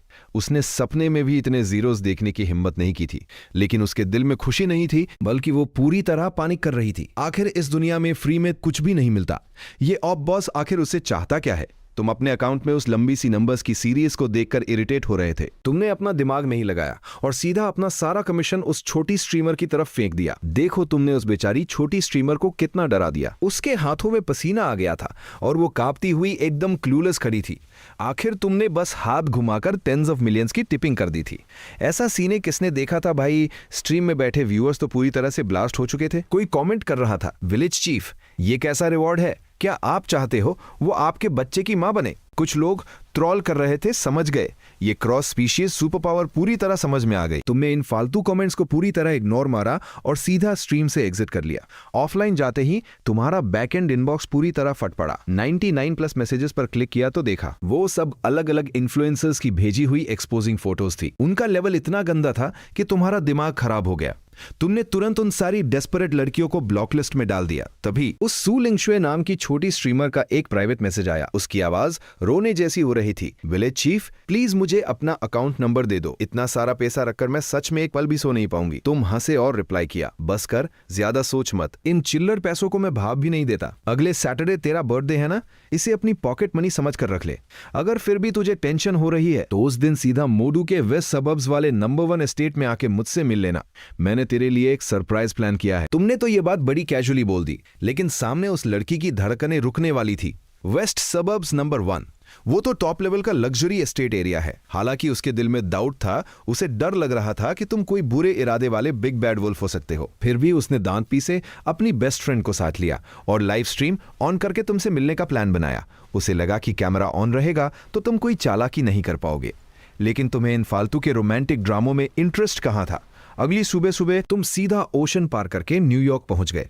सबर्ब्स में खरीदी हुई अपनी नई लग्जरी मैंशन के अंडरग्राउंड गैराज में खड़े होकर तुमने एक गहरी सांस ली और अपना गॉड टियर मूव मारा। सिस्टम समन स्विश। वो खाली गैराज एक झटके में लोगों से भर गया। 1Z top level spice, 20 financial sharks, 20 cyber हैके, रुपीज और एक ऐसा गोल्ड मेडल असैसिन जिसके आसपास की हवा भी बर्फीली थी। अगर कोई आउटसाइडर ये सीन देख लेता, पक्का डर के मारे मौके पर ही बेहोश हो जाता।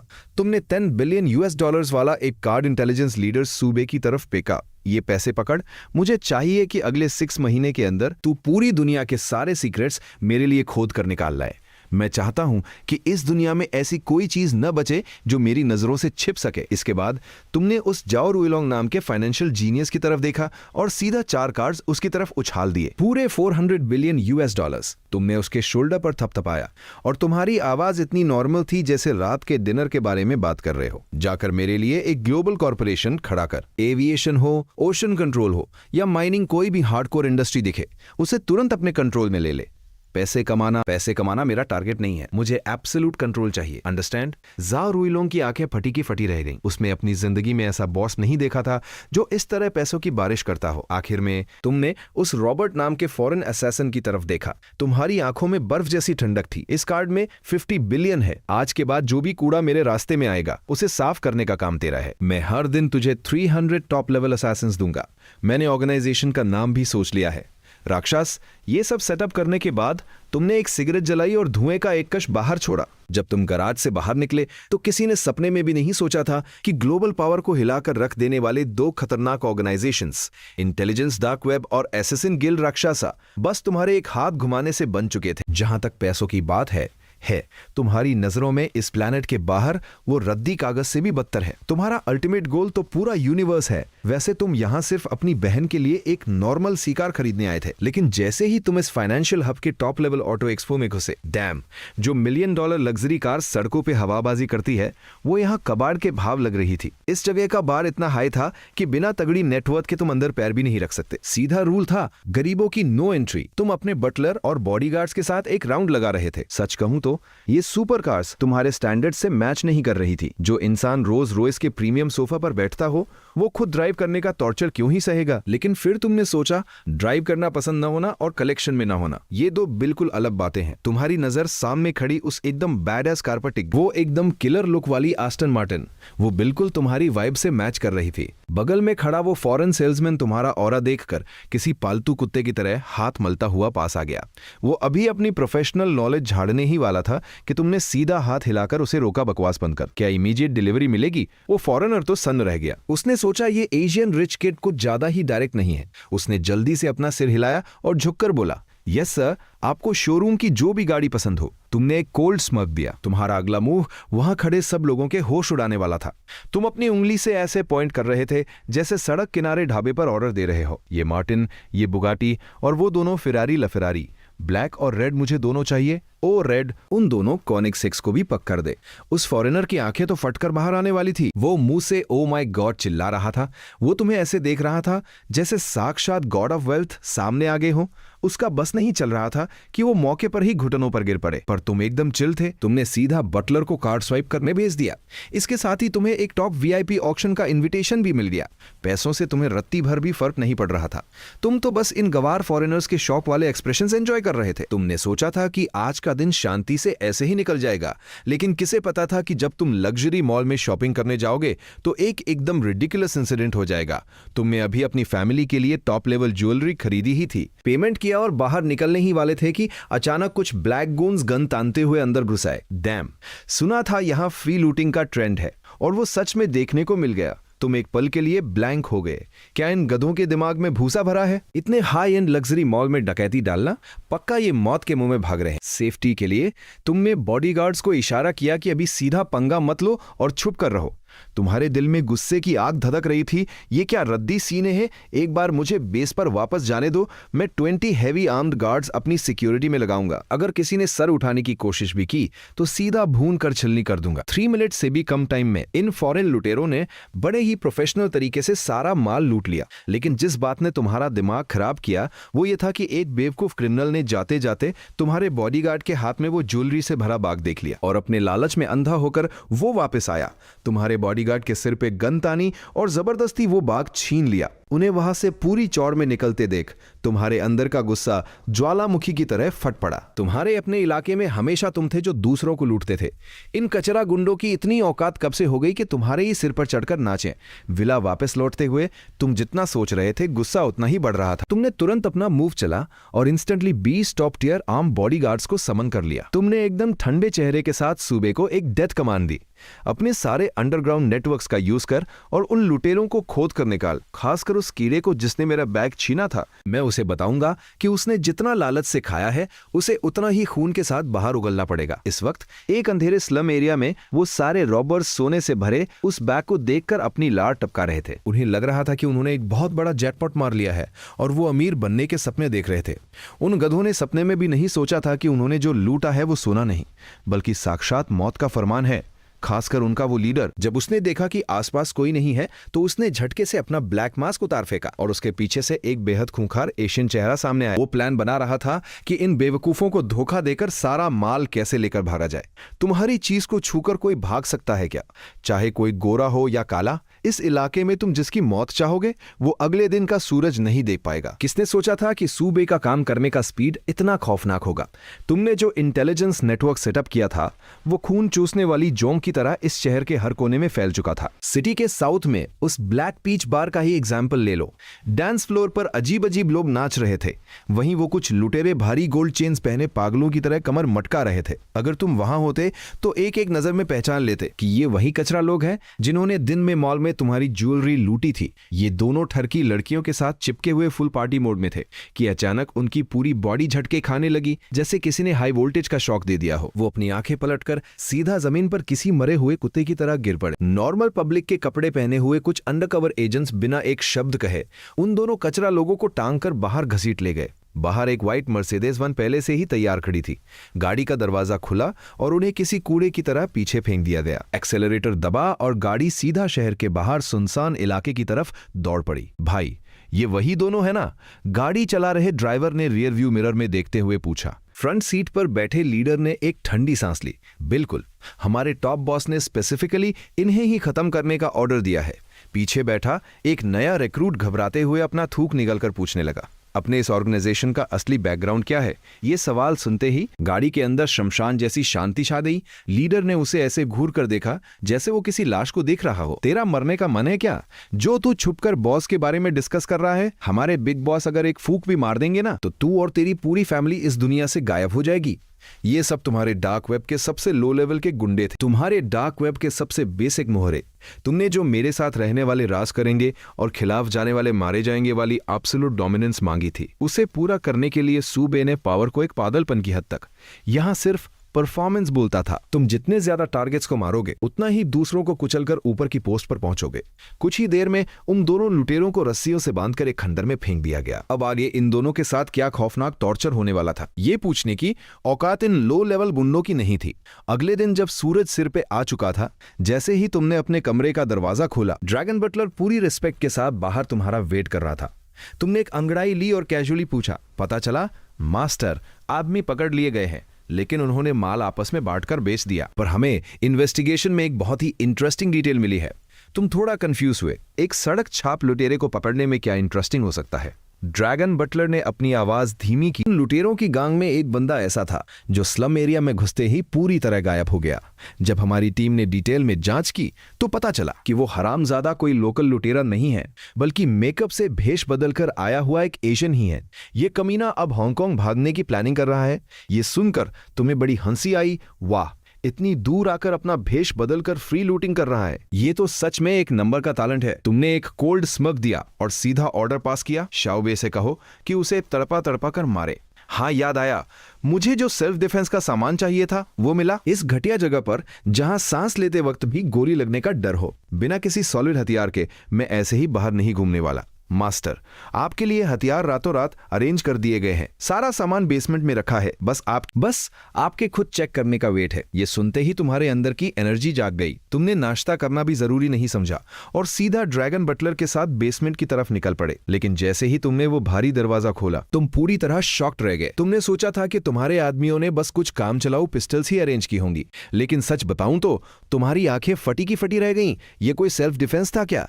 ऐसा लग रहा था कि साला वर्ल्ड वॉर 3 की तैयारी चल रही है। दीवार पर लाइन से भारी भरकम हैवी फायर पावर टंगी हुई थी, छोटी पॉकेट गन्स से लेकर असॉल्ट राइफल्स और सबमशीन गन्स तक।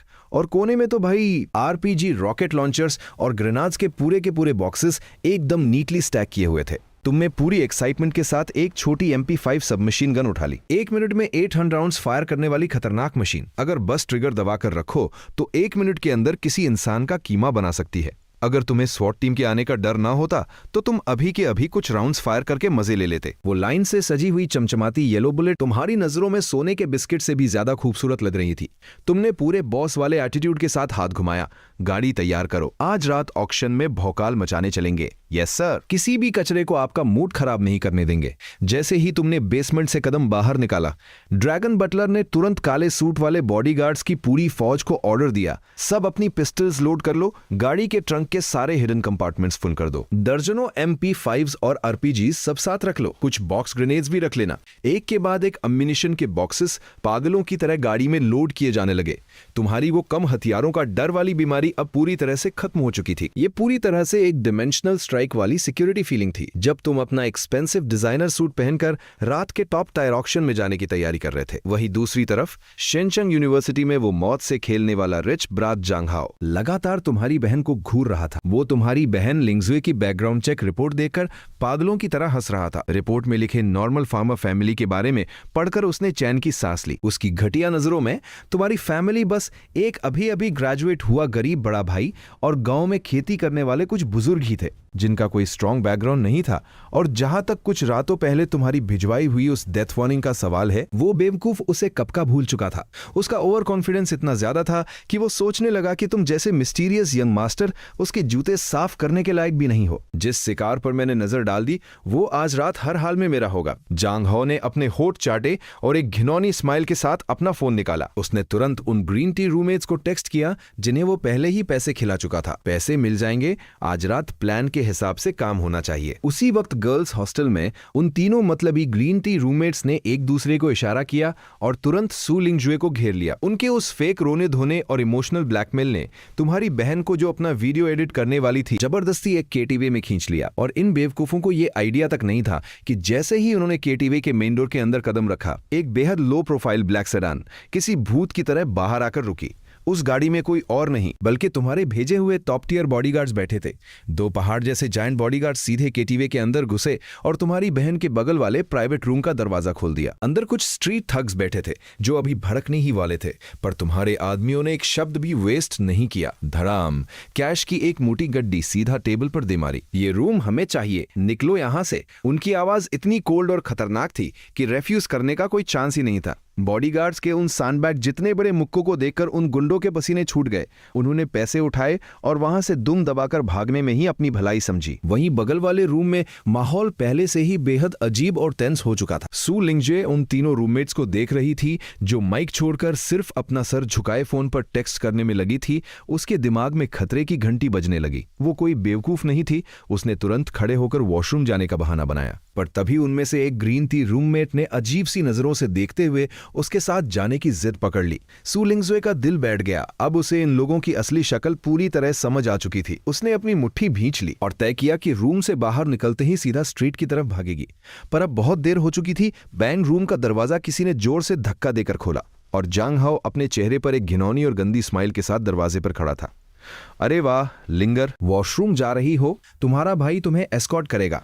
ये देखते ही सू लिंगजुए का चेहरा पूरी तरह सफेद पड़ गया। उसने तुरंत अपना फोन निकाला ताकि इमरजेंसी मैसेज भेज सके, पर तभी पास खड़ी उस ग्रीन टी रूममेट ने एक जोरदार थप्पड़ मारकर उसका फोन हवा में उड़ा दिया। उस औरत ने इतनी बेशर्मी के बाद भी एक फेक और मासूम सी शक्ल बना ली और नखरे दिखाते हुए बोली, अरे सॉरी, वहां एक मकड़ी थी। यंग मास्टर जांग, अब आपको हमारी लिंगर के लिए एक लेटेस्ट मॉडल का फोन दिलाना पड़ेगा। उसकी वो फेक और मजे लेने वाली शक्ल देखकर किसी को भी उल्टी आ सकती थी। तुम लोग जो कर रहे हो वो क्राइम है, मुझे जाने दो, सू लिंगशुए ने गुस्से और डर से चिल्लाते हुए कहा। पर उन तीनों ग्रीन टी रूममेट्स को अपने ब्रांडेड बैग्स के सिवा सू लिंगशुए की जिंदगी या मौत से कोई फर्क नहीं पड़ता था। उन्होंने एक बेशर्म स्माइल के साथ कहा, तुम बस यंग मास्टर जांग का अच्छे से ख्याल रखना, और मुड़कर रूम से बाहर निकलने लगी ताकि उन्हें अकेला छोड़ सके। जांग हाओ अब पूरी तरह से अपने अहंकार में अंधा हो चुका था। उसने एक ही झटके में सू लिंगशुए को धक्का देकर सोफा पर गिरा दिया और पागलों की तरह चिल्लाया, इस रूम में मैं ही कानून हूं। पर जैसे ही उन तीनों ग्रीन टी लड़कियों ने बाहर जाने के लिए दरवाजा खोला, उनके चेहरों की हंसी पूरी तरह जम गई। अगले ही पल वो तीनों औरतें ऐसे चीखने लगीं जैसे उन्होंने दिन दहाड़े कोई खौफनाक भूत देख लिया। डर के मारे चीखते हुए वो लड़खड़ाकर वापस रूम के अंदर गिर पड़ी। जांग हाओ, जो अभी जबरदस्ती करने ही वाला था, ये देखकर भड़क गया और गालियां बकने लगा, तुम लोग वापस क्यों आ गई? क्या तीनों को एक साथ मजे लेने हैं?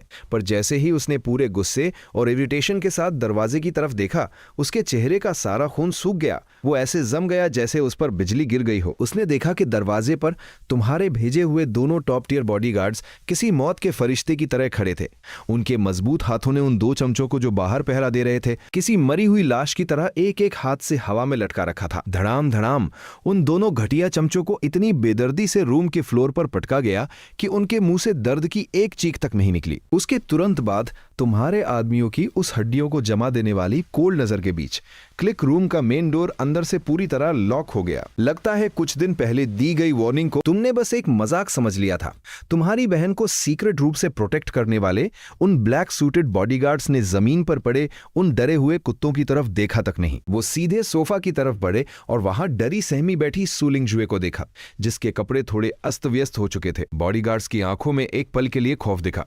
अगर आज वो एक सेकंड भी लेट हो जाते और तुम्हारी बहन को एक खरोच भी आ जाती तो ओवरसीज बैठे तुम पूरे जांगचंग शहर को जड़ से उखाड़ फेंकते। मिस, मैं पहले आपको सेफ घर छोड़ देता हूं। सु लिंगशुए की आंखें तुरंत लाल हो गईं।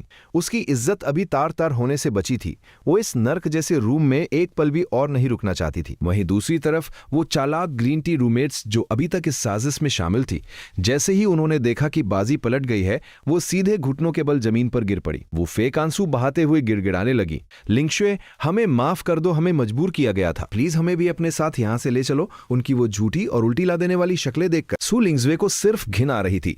उसने एक बार भी पीछे मुड़कर नहीं देखा और सीधा बॉडीगार्ड के पीछे पीछे बाहर जाने लगी। पर दरवाजे तक पहुंचते पहुंचते उसके मन में एक डर था कि जांग हाओ के परिवार की नेटवर्थ करोड़ों में है। क्या इससे कोई बड़ी प्रॉब्लम क्रिएट होगी? बॉडीगार्ड ये सुनकर जोर से हंस पड़ा। उसकी आवाज में एक खतरनाक डोमिनेंस थी। मिस, आप बिल्कुल टेंशन फ्री रहिए।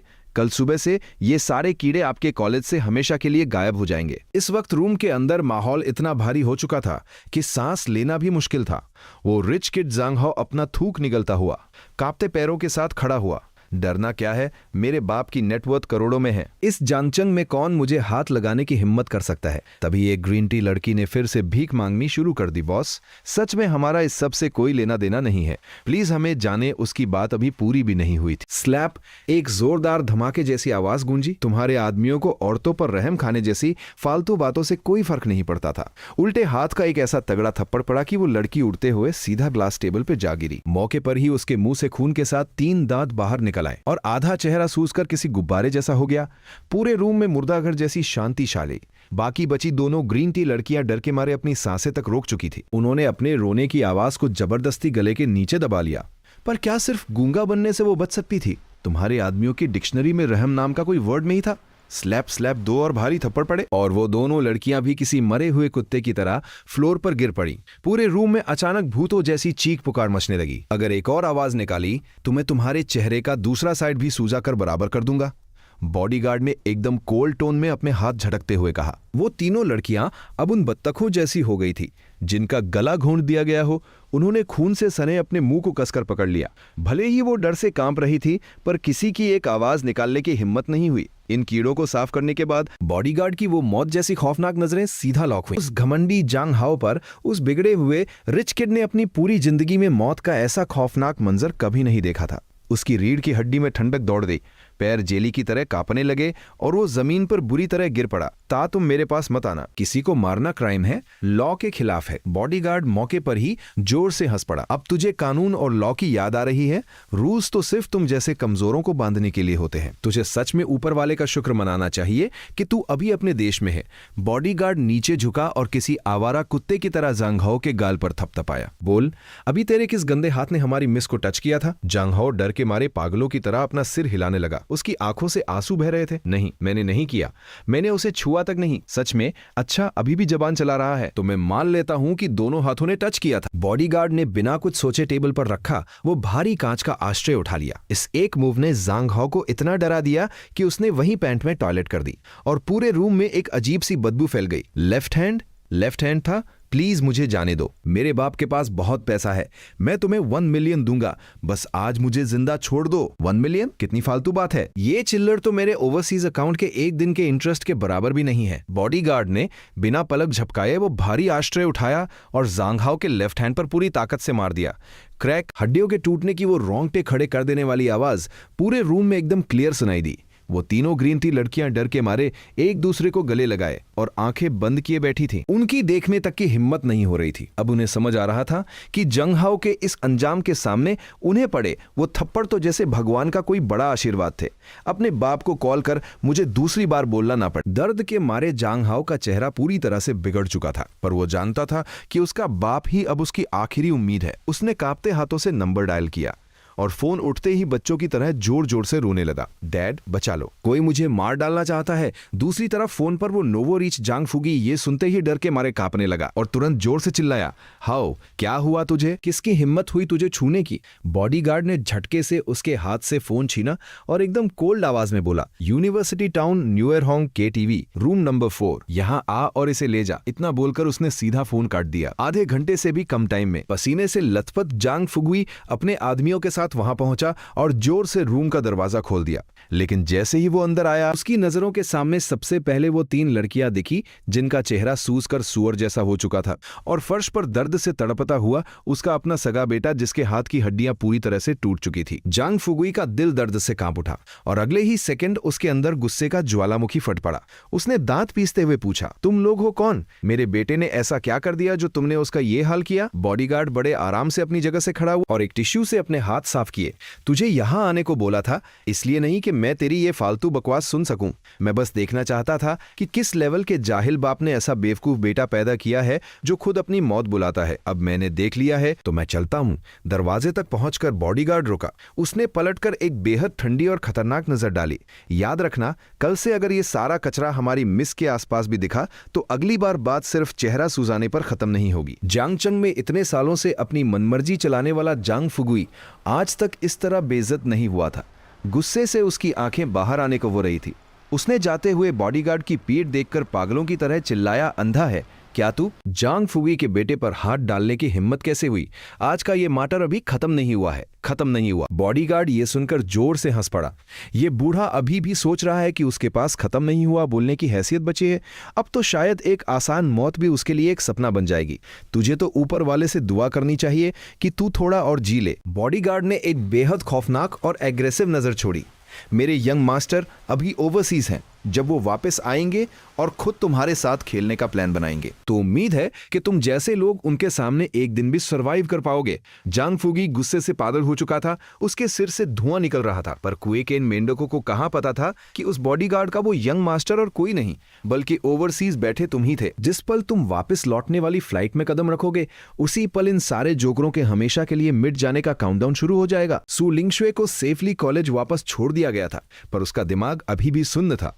वो खुद को रोक नहीं पाई और बॉडीगार्ड से पूछ ही लिया, आप लोग आखिर हो कौन जो छुपकर मेरी रक्षा कर रहे हैं और एन वक्त पर आकर बचा लिया? आपकी पावर तो बहुत बड़ी है, जबकि मेरी फैमिली तो बस एक नॉर्मल किसान परिवार। बॉडीगार्ड ने बस एक मिस्टीरियस स्माइल दी। मिस सु लिंगशुए, आप ज्यादा मत सोचिए, वक्त आने पर आपको खुद ब खुद सब पता चल जाएगा। जब सु लिंगशुए को कोई सीधा जवाब नहीं मिला तो उसने भी इस बात को वहीं छोड़ दिया। इसी बीच जब देश में अभी सुबह ही हुई थी, ओवरसीज बैठे तुम एक बेहद शानदार और टॉप टियर इंटरनेशनल ऑक्शन के VIP सेक्शन की 3rd रो में आराम से बैठे हुए थे। तुम बोर होकर अपना फोन स्क्रॉल कर रहे थे। सु लिंगशुए के साथ जो हुआ उसकी सारी डिटेल्स तुम्हारे पास आ चुकी थीं। सिर्फ बीच में घुसकर बचाना ही काफी नहीं था, तुम्हें इस मटर को जड़ से खत्म करना था। तुमने तुरंत जाओ रुइलोंग को मैसेज भेजा, मौदू में जल्द से जल्द ब्रांच ओपन कर और मरीन ट्रांसपोर्ट बिजनेस को पूरी तरह एक्वायर कर ले। जितनी जल्दी हो सके पैसों से उन्हें पूरी तरह कुचल दे। तभी स्टेज पर ऑक्शन की अगली आइटम अनाउंस हुई, चंगहुआ दोकाई chicken cup. Starting bid $24 million. कोई और बिड बढ़ाना चाहेगा? तुमने आराम से अपनी पोजीशन बदली और गलती से तुम्हारी कोहनी बगल में बैठे ड्रैगन बटलर को लग गई। अगले ही सेकंड ड्रैगन बटलर ने जोर से चिल्लाकर कहा, 25 मिलियन। तुम्हारी आंखें फटी की फटी रह गईं। तुमने ड्रैगन बटलर को ऐसे देखा जैसे वो कोई पागल हो। तुझे इस कबाड़ में इंटरेस्ट है क्या? ड्रैगन बटलर ने बड़ी मासूमियत से कहा, यंग मास्टर, क्या ये आपका सीक्रेट सिग्नल नहीं था बिड करने के लिए? तुम्हारे होठ अजीब तरह से ट्विच हुए। गजब है, गलती से कोहनी लग गई थी। खैर छोड़ो, $25 मिलियन में एक कप खरीद लिया। घर ले जाकर इसमें गर्म पानी पीने के काम आ जाएगा। तुम्हारा $25 मिलियन को गोभी टमाटर की तरह उड़ाना देखकर पीछे बैठे कुछ आम लोगों की आंखें खुली की खुली रह गईं। इसके तुरंत बाद बड़ी स्क्रीन पर एक और आइटम फ्लैश हुई। ये एक नेशनल ट्रेजर था, snake head. Starting bid $10 million. मौके पर मौजूद सारे एशियन बिलियनियर्स की आंखें लाल हो गईं। वो जान लगाकर बिद बढ़ा रहे थे, लेकिन तभी एक ओवर कॉन्फिडेंट फॉरेनर ने खड़े होकर चिल्लाया 130 मिलियन। पूरे हॉल में सन्नाटा छा गया। ये प्राइस पूरी तरह से लिमिट क्रॉस कर चुका था। उस फॉरेनर को लगा कि अब वो पक्का जीत गया है और उसका घमंड 7वें आसमान पर था। उसे लगा वो बाजी मार चुका है और अपनी नाक हवा में उठाकर खड़ा था। तुमने बिना पलक झपकाए कैजुअली कहा, ड्रैगन बटलर। ड्रैगन बटलर तुरंत इशारा समझ गया। उसने अपना प्लाकार्ड उठाया और बड़े आराम से एक नंबर बोला, 150 मिलियन। बूम। पूरे हॉल ने एक साथ शौक में सांस खींची। सब लोग तुम्हें ऐसे घूर रहे थे जैसे उन्होंने कोई भूत देख लिया हो। ये 150 मिलियन डॉलर्स थे भाई। इतने में तो एक पूरी कंपनी खरीदी जा सकती है। उस फॉरेनर के चेहरे का सारा गुरूर चकनाचूर हो गया और वो बिना एक आवाज निकाले चुपचाप बैठ गया। उसके तुरंत बाद शीप हेड को ऑक्शन के लिए लाया गया। तुमने बिना एक सेकंड सोचे फिर से पैसे फेंके और उसे भी खरीद लिया। पूरा हॉल पूरी तरह से नम हो चुका था और बात यहीं खत्म नहीं हुई। आगे आने वाले दर्जनों आंटिक आइटम्स को तुमने ऐसे खरीदा जैसे तुम किसी सस्ते डॉलर स्टोर से होलसेल में सामान उठा रहे हो। तुमने अपने इस पागलपन वाले पैसे के पावर से वहां बैठे हर इंसान के मुंह पर ताला लगा दिया था। ऑक्शन खत्म होने के बाद तुम अपनी खरीदी हुई उन दर्जनों नायाब चीजों के साथ उस बुलेट प्रूफ रोल्स रॉयस में जाकर बैठ गए। तुम्हारे आगे और पीछे 5 रेंज रोवर्स का कॉन्वॉय चल रहा था। जैसे ही कॉन्वॉय शहर के बाहर निकला, ड्राइवर ने अचानक ब्रेक मार दी। यंग मास्टर, हमारे पीछे कुछ ऐसे लोग लगे हैं जिन्हें अपनी मौत का डर नहीं है। तुम्हारा चेहरा एकदम कोल्ड हो गया। डैम, कल जो मॉल में चोरी हुई थी उसका गुस्सा अभी तक ठंडा नहीं हुआ है और आज फिर से कुछ अंधे बेवकूफ सामने आ गए। इन्हें सच में लगता है कि 2-4 सस्ती पिस्टल्स लेकर ये मुझे लूट लेंगे। तुमने एक कोल्ड स्मग दी। इन्हें सबर्ब्स की तरफ ले चलो। आज इनके लिए कोई बढ़िया सी जगह देखकर इन्हें वहीं दफनाएंगे। तुम्हारी गाड़ियों का कॉन्वॉय तेजी से एक सुनसान और बंजर इलाके की तरफ बढ़ा। पीछे आ रही वो 3 खटारा कारें और 7-8 मोटरसाइकिल्स अभी भी यही सोच रही थी कि उन्होंने आज कोई बड़ी मछली फंसा ली है और वो लगातार पीछा कर रहे थे। तुमने ऑर्डर दिया। तुम्हारी चारों रेंज रोवर्स ने अचानक घूमकर पूरी सड़क ब्लॉक कर दी। इससे पहले कि सामने वाले लुटेरे कुछ समझ पाते, तुम्हारे वो खूंखार बॉडीगार्ड्स बाहर निकले और उन्होंने गाड़ियों के पीछे बने अंदर से क्या निकला? आरपीजी रॉकेट लॉन्चर से भरे हुए पूरे के पूरे बॉक्सेस।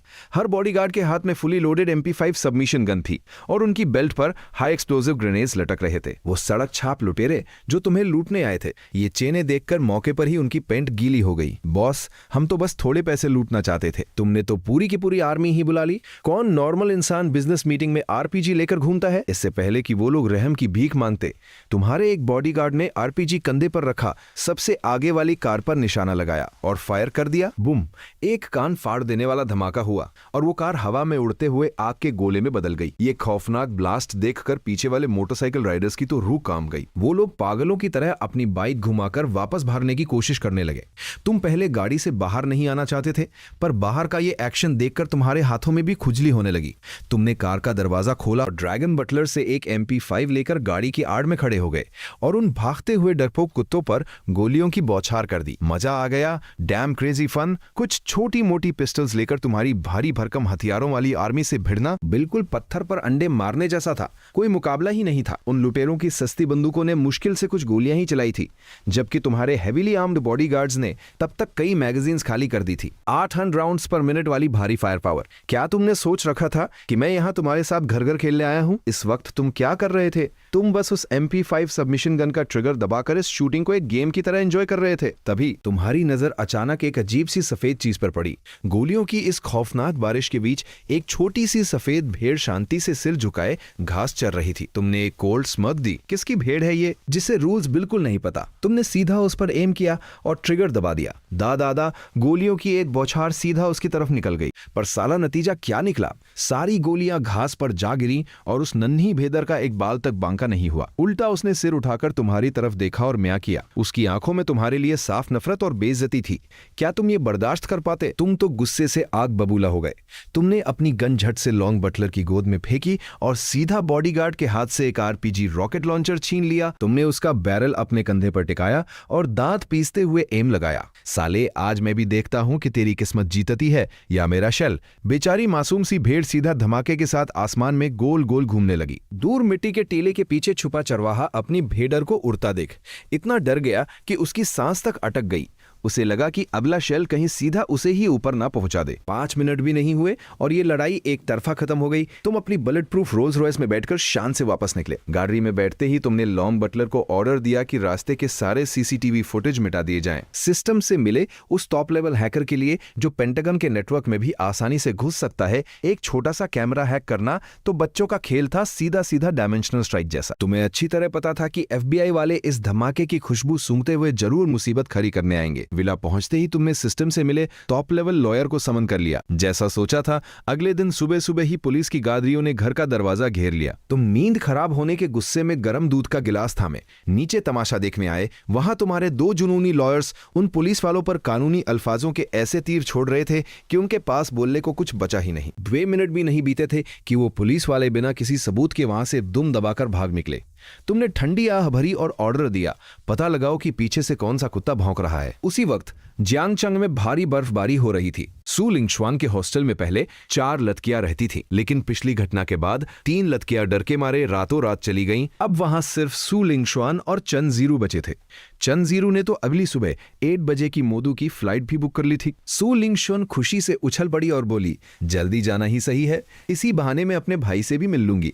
दूसरी तरफ टूटे हाथ पर प्लास्टर चढ़ाए जांग हाओ अपने बाप जंग फूगी के सामने रो रहा था। पापा, मुझे बदला लेना है, उस नीच सू लिंगशुआन को तो मैं जिंदा नहीं छोड़ूंगा। जांग फुगुई अपने इस बेकार बेटे को देखकर इतना चिढ़ा हुआ था कि उसका मन उसे थप्पड़ मारने का कर रहा था। तेरे दिमाग में बस लगियां ही भरी हैं। बदला? तुझे पता भी है कि उनका बैकग्राउंड क्या है? मैंने सू लिंगशुआन की कुंडली खंगाल ली, पर एक छोटा सा सुराग तक हाथ नहीं लगा। अगर तूने फिर कोई पंगा लिया तो मैं तेरी दूसरी टांग भी तोड़ दूंगा। जांग फुगुई समझदार था, उसे पता था कि जिसका अता पता न मिले वही सबसे ज्यादा खतरनाक होता है। पर जांग हो जैसा बेवकूफ हार मानने को तैयार नहीं था। उसने मन ही मन ठान लिया, अगर आप मदद नहीं करेंगे तो मैं खुद 10-12 लके ले जाकर उसे खत्म कर दूंगा। शुक्रवार की दोपहर तक तुम आखिरकार प्लेन से मोदू के अपने आलीशान एस्टेट पर पहुंच गए। अपने घर की जमीन पर कदम रखते ही जो सुकून मिला वो अलग ही था। सू यूमेंग कुछ मेद के साथ तुम्हारा स्वागत करने आई। मास्टर, आपने ऑक्शन में जो एंटीक्स जीते थे उन्हें कहाँ रखना है? तुम राजा की तरह लिविंग रूम के लेदर सोफा पर पसर गए, चारों तरफ एक नजर घुमाई और सीधा सामने वाले शेल्फ की तरफ इशारा कर दिया, बस वहीं कहीं भी रख दो। अगले ही पल करोड़ों की कीमत वाले वो 2 ज़ोडिएक हेड्स, लाखों डॉलर के चंगवा कई कप्स और वो बेहद कीमती ब्रॉन्ज विंग ड्रैगन, सब कुछ ऐसे सजा दिया गया जैसे वो कोई मामूली प्लास्टिक के खिलौने हों। अगर बाहर के अमीरों को यह पता चलता, जो इन चीजों के लिए एक दूसरे का खून करने को तैयार रहते हैं, तो उन्हें तो पक्का ब्रेन हेमरेज हो जाता। अगले दिन तुम बहुत जल्दी उठ गए। कल रात अपनी बहन का स्ट्रीम देखते वक्त तुम्हें मैसेज मिला था कि वो आज सुबह 10:30 बजे तक मोदू पहुंच जाएगी। तुमने लॉन्ग बटलर को बुलाया और उसे एक गाड़ी लेकर सेकंड यंग मिस को लाने के लिए एयरपोर्ट भेज दिया। आज उसका बर्थडे था। तुमने हुक्म दिया कि गार्डन साफ करो, शाम को एक छोटा सा बर्थडे बैंक्वेट होगा। जी मास्टर, मैं अभी इंतजाम करता हूं। लॉन्ग बटलर झुककर चला गया। 2000 स्क्वायर मीटर्स के प्राइवेट गार्डन में पार्टी करना उसके लिए बाएं हाथ का खेल था। सुबह 10:25 पर फ्लाइट लैंड हुई। सू लिंगशुआन और उसकी दोस्त चेन जीरू और लीमो जैसे ही एयरपोर्ट से बाहर निकले, एक काली रोल्स रॉयस फैंटम उनके सामने आकर रुक गई। सू लिंगशुआन बगल से निकलने ही वाली थी कि ड्राइवर ने बाहर आकर 90 डिग्री झुककर सलाम किया। सेकंड यंग मिस, मास्टर ने मुझे आपको लेने भेजा है, प्लीज अंदर बैठिए। सू लिंगशुआन हक्की बक्की रह गई। उसे लगा शायद कोई गलतफहमी हुई है, पर फिर उसे ख्याल आया कि उसके स्ट्रीम पर यंग विलेज हेड नाम के उस बड़े फैन ने इतने पैसे लुटाए थे, तो शायद ऐसी गादरी होना मुमकिन है। पर वो ड्राइवर उसे सेकंड यंग मिस क्यों बुला रहा था? उसने उलझन में चेन जीरू की तरफ देखा, जिसने बस सिर हिलाया और उसके कान में धीरे से कहा, डरिए मत, हम साथ हैं। सू लिंगशुआन घबराते हुए गादरी में बैठ गई। बैठते ही उसने सबसे पहले अपना लाइव स्ट्रीम चालू किया, क्योंकि उसे लगा कि लाइव रहने से वो सुरक्षित रहेगी और अगर कुछ हुआ तो पूरी दुनिया देख सकेगी। शनिवार की दोपहर थी। देखते ही देखते स्ट्रीम में 4Z से ज्यादा लोग जुड़ गए और पॉपुलैरिटी बढ़ती ही जा रही थी। दोस्तों, मैं मोडू पहुंच गई हूं।